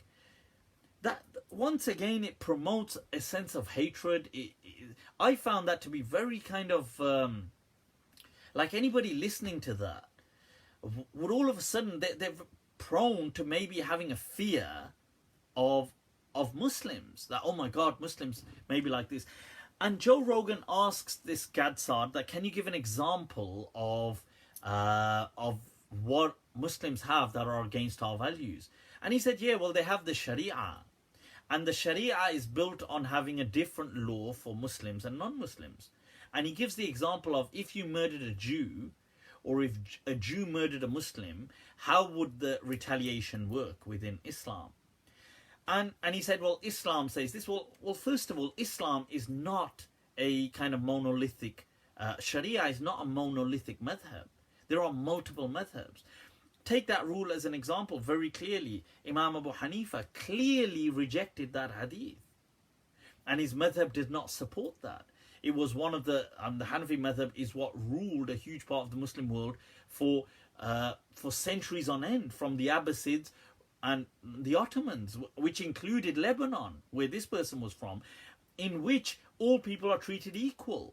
So as a Muslim or a non-Muslim, when it came to retaliation of murder. So that was absolutely false. This thing of saying, well, in Islam, they wouldn't be retaliated. They would. And what method? And he said, well, let me get, and he gives this example of dogs. And he says, well, dogs are impure. Once again, the school of Medina, no, they're not. All animals are pure, including pigs. And he said, and us kuffar are as impure to Muslims as, he said, as sperm and feces and urine and stuff like this. No, you're not. Who said that? I mean, once again, you're inciting in the listeners hatred against Muslims. But why? That is not even true. First of all, animals are all pure, according to the entire school of Medina, which constitutes the second largest denomination of Muslims in the world. That's the entire North Africa, which was one of the systems that ruled a huge part of the world, of the Muslim world. Right throughout time, there's only been two systems, the Hanafis in the east and the Malikis in the west. For hundreds of years they've ruled, had some of the largest empires on earth. And the Malikis have clearly till today said all animals, all dogs are pure. We've never said they're, and we say humans are pure, Muslim or non-Muslim, in all the Maliki fiqh books, in all the books. So where are you getting this from? Islam says this categorically, Islam, and so I just heard it. It was very hurtful to really, if I'm going to be honest, really, to kind of listen to it. But somebody had sent me the thing and said, look, if you can listen to this and respond. So I because of the way the emotions that it evoked, I felt I needed to respond. And there was an interesting thing he said. He said that, look, there's been studies throughout the Middle East, and 95% of the people had an what did he used an endemic hatred for Jews. This is the word he used. And look, although I accept that many Muslims, I am against people having hatred and having hatred for Jews and I've spoken out before, and I do accept in many parts of the Muslim world, maybe not all, in many parts of the Muslim world, there may be, especially the Middle East, there may be a kind of hatred for Jews. But that is not based on faith. That is based on politics. Like, let's just be real about that. Like, let's just be honest. That is simply caused by the Israeli-Palestine issue and the barbaric atrocities conducted by Israel. The international the international courts have condemned Israel time and time again, you know, for potential wars against humanity, what they're doing in places like Gaza. And yes, it's caused a hell of a lot of bad blood and it's caused a lot of hatred. And I accept that that may be true and factual, and I can believe that that is true. But that is not based on religion, but on politics. So if you ask them, for example, and how we know that, there are Jews living in, let's say, Morocco. So if you ask those people, as to make it objective, oh, how do you feel about Jews? And they said, well, you know, oh, we don't like them. How do you rate them? I don't know, whatever the charts or the tests were. But if you ask them, well, okay, how do you feel about these particular Jews living in Fez, in Morocco? I guarantee you that most Muslims would be very indifferent and wouldn't have any enmity or towards those Jews that live in Fez, in Morocco as an example. And that's why they live there.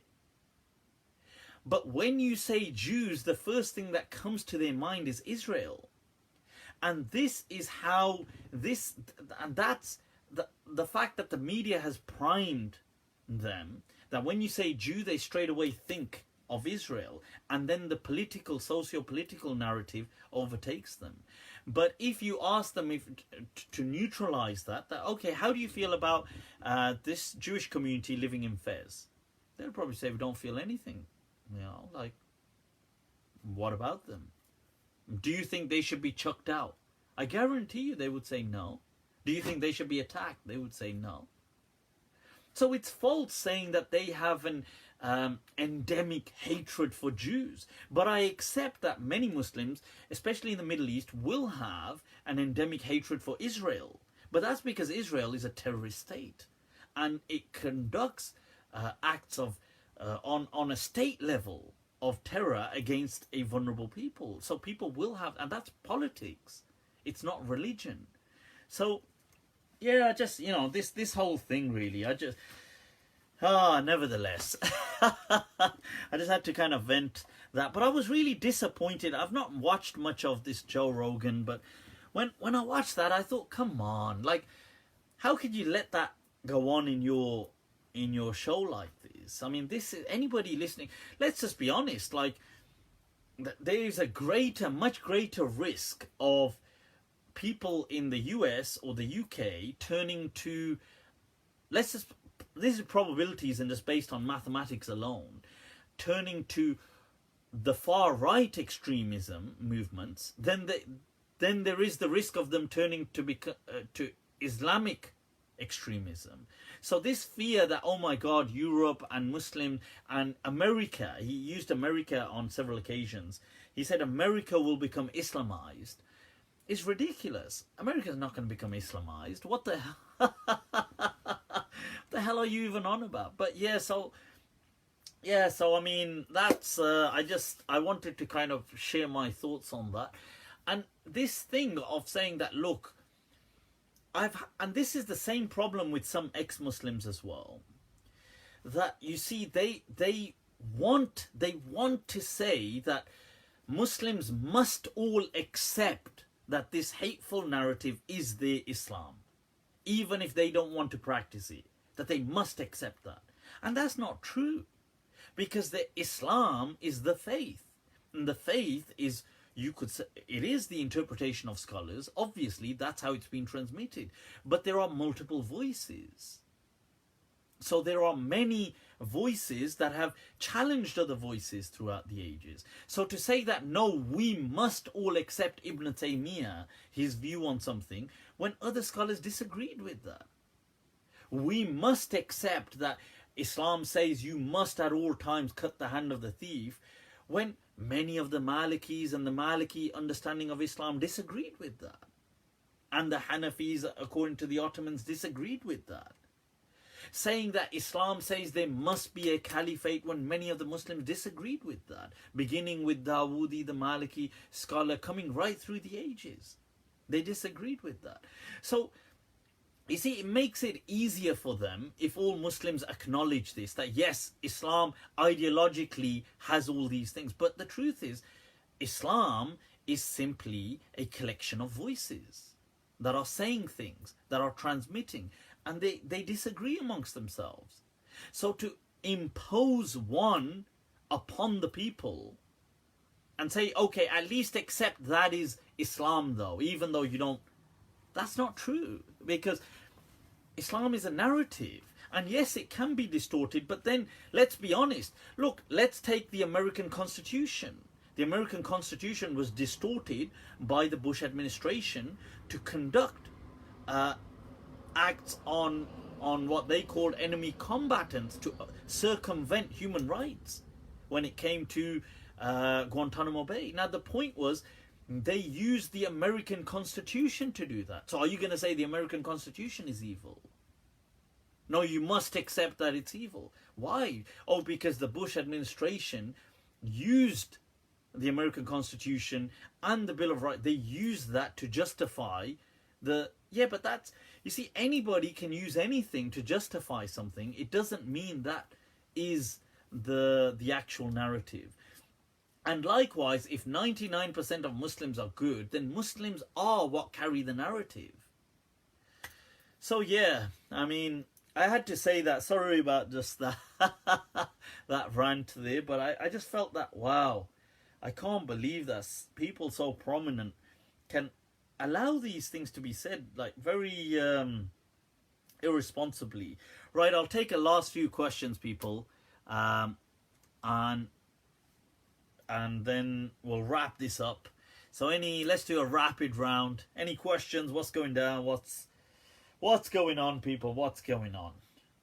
I was just going to bring up, right, okay, maybe questions people have submitted. Why do Jamaatis say it is sunnah to eat from one plate? Wasn't that just Arab culture? I'm sure the pagans did that too. This is a good point. Now, I think when it comes to the sunnah, we should treat the sunnah in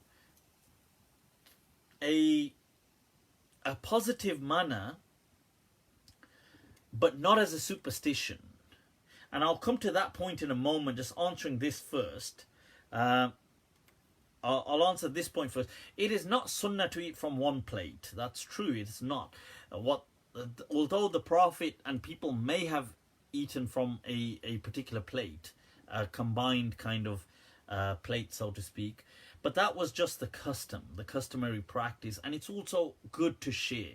So in those environments, people shared in that manner, and it brought about a good sense of community, a sense of family almost. But there's no harm in eating from your own plates and eating with spoons or knife and forks or things like this. It's absolutely fine. And coming to my point that I was saying first, when it comes to eating, you might find a hadith that says you shouldn't eat from the center first. You should eat from the kind of the periphery of the plate, eat in, as opposed to eating from the middle. Now, these kind of things are there's two aspects to this, two layers. One is because they generally ate from one kind of large tray, then naturally somebody putting his hand right into the middle upsets it for everybody else. But eating from the periphery would be where you sat, you just ate from that part. So that was good manners the Prophet was teaching. Secondly, these things are just said to teach some etiquettes, and they can be taken, if a person wants to eat always from the periphery in, that's fine. But as a positive note, but we should never allow these things to become superstition. Right, so it doesn't become something like, oh my God, I did this, something bad's going to happen, or I've done something wrong, or there should be guilt, or this deserves telling off, or this deserves... It's not like that. So if you want to do it as an etiquette, that's fine, but don't let it turn into a superstition. So what's the... I've lost all religious motivation to study or pray. What can I do to change it? Sam Ali. See, when it comes to praying, how about you begin... Look, all of these things will come back to willpower and determination.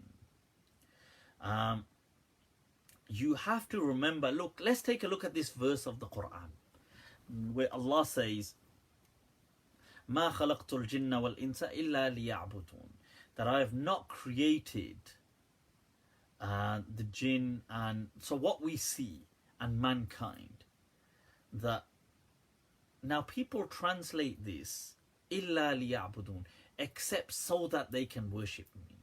So the sole purpose of mankind is to worship God. This is how many people translate this. I feel that's a wrong translation. Okay. And the translation here, illa, except, or this illa, which comes sometimes as an atf as well, it kind of attaches. Li, this lam is not, people are translating it as the cause. So I created them, and the cause, the whole thing was liya'budun, so they can worship me. That ought to be translated. This was not in that sense sababiyya, this lam. This was in terms of consequence. Okay, I have not, that Allah saying, I have created them, and as a consequence they worship me. So it is a sense of gratitude, not a sense of compulsion in the sense of, I created you, now worship me. It isn't like that. That's not how it ought to be read. You can read it, but that's not how it ought to be read. It ought to be read that I have created them, and therefore they as a consequence worship me. So there's a kind of, you see that human beings are doing that, looking back at the whole blessing that Allah has given them. So I would say, look, if you're struggling with worship, then maybe start off by doing all the obligatory prayers together just before you sleep. Just the fara'id. And then maybe as time goes by, you can maybe split them into maybe a portion in the day and a portion at night, and then maybe and knowledge, it's the more, I'm telling you, the more you learn, you'll become obsessed with learning. You just have to take that first step, and the journey, like they say, of 1,000 miles begins with the first step.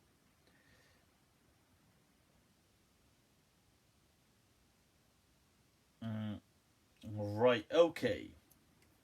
What do you do? Right, Qibla direction. From the Maliki point of view, you see, Qibla direction is, right, if you're as far away as Sweden from Makkah and you've been praying in one direction and the coordinates differ 5 to 10 degrees, that's okay. Look, when you're pointing to the Qibla, really you can have a huge leeway. You can be off technically by an entire 90 degrees. So it could be that way and you're praying that way.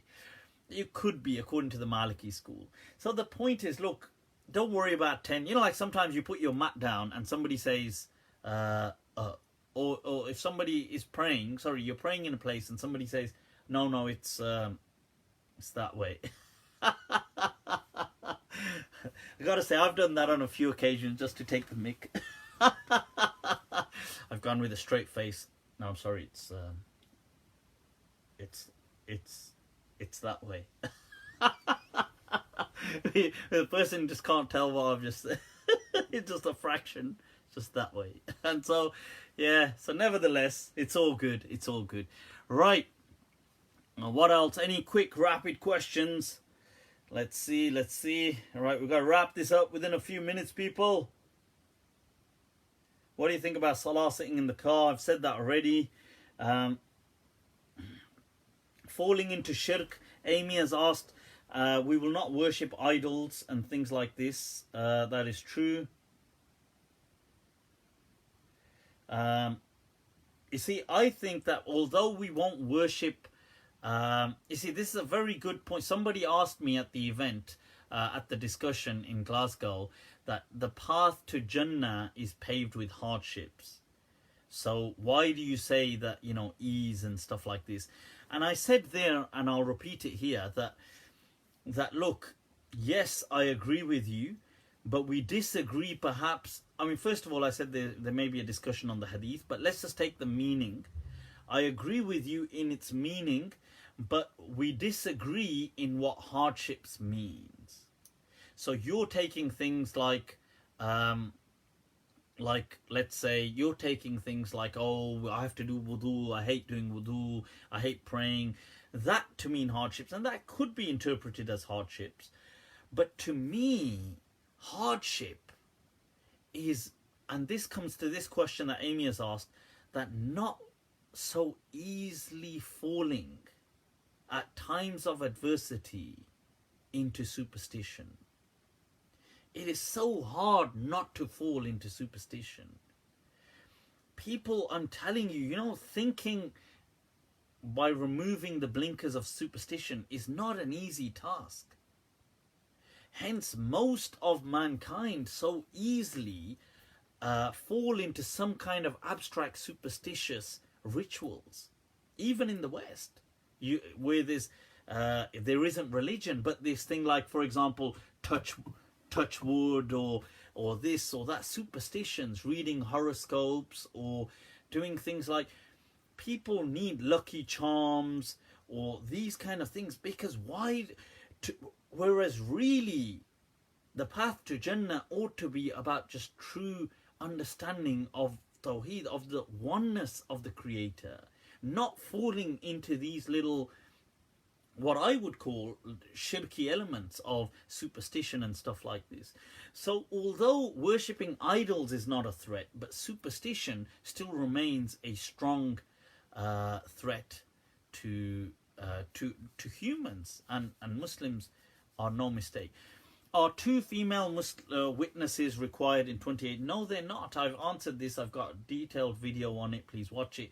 I've mentioned that was to do with the subjugation of witnesses. It was to do with the intimidation of witnesses, which was far easily or more easily done to women as opposed to men. So if that does happen anywhere in the world today, then it does apply to safeguard the witnesses and for there not to be a miscarriage of justice.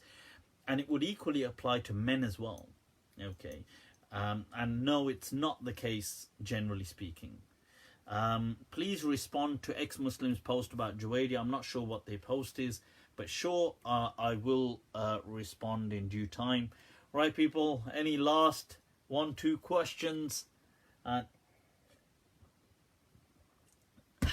All right.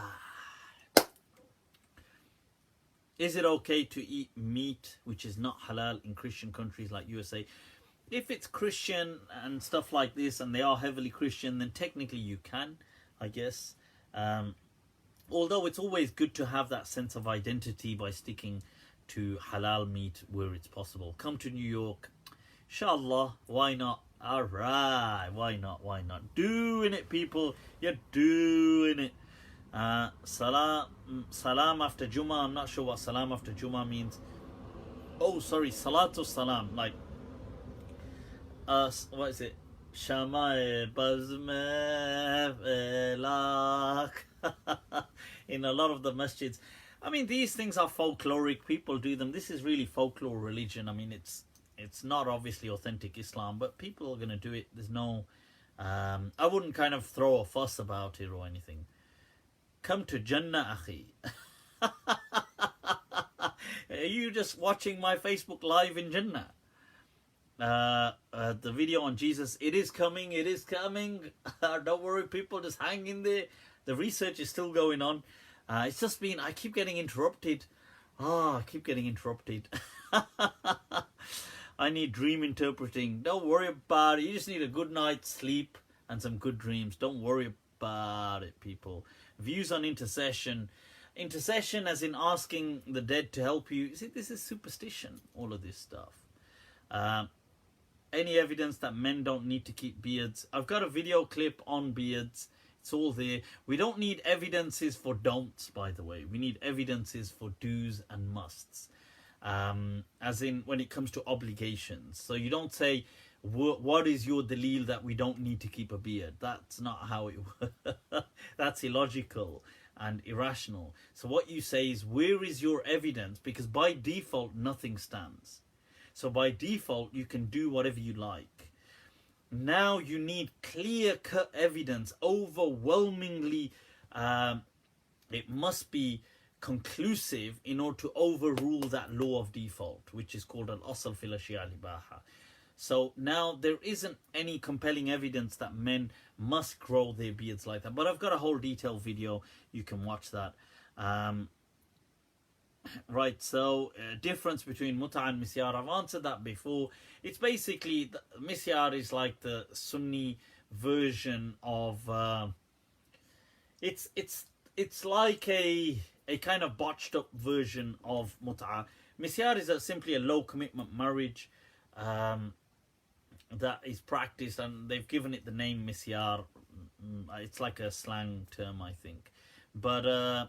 But generally, Mut'ah is the classical debate of a temporary marriage that self-terminates. Right, okay, your opinion about Men of the Cave and the miracle by Allah. I've answered this before, Saad Sheikh. You can check it out. I do explain in there, Allah does not say that they slept for 309 years, but rather He says that they said, that this is them saying it. And Allah knows better and knows best about how much they actually slept for. So, and to the extent that some of the companions read that as a verse, وَقَالُوا, but it's attached onto that. So, nevertheless, I've got a whole video on that, you can check it. I've got a whole clip on that, you can check it out. People, Chris, alright, you're doing it all the way from Glasgow. Alright, a wee bit. People, your opinion on meat made in the lab. Meat that is synthetic and artificial, has been manufactured, is permissible to eat. It's not haram.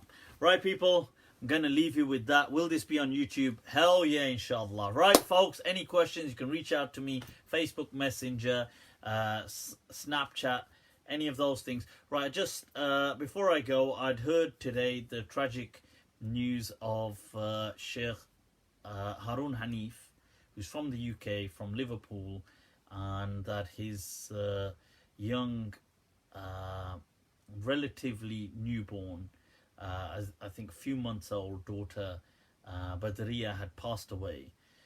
May Allah subhanahu wa ta'ala grant him, his wife, his family ease. Remember them in your thoughts and du'as, people. And may Allah replace his difficulties, his grief, and anybody who is suffering from such a calamitous tragedy, really, to befall anybody throughout the world. May Allah grant them ease and grant them joy, ameen, and blessings. Okay, people, inshallah, till next week, take care of yourselves. Assalamu alaikum wa rahmatullahi ta'ala wa barakatuh.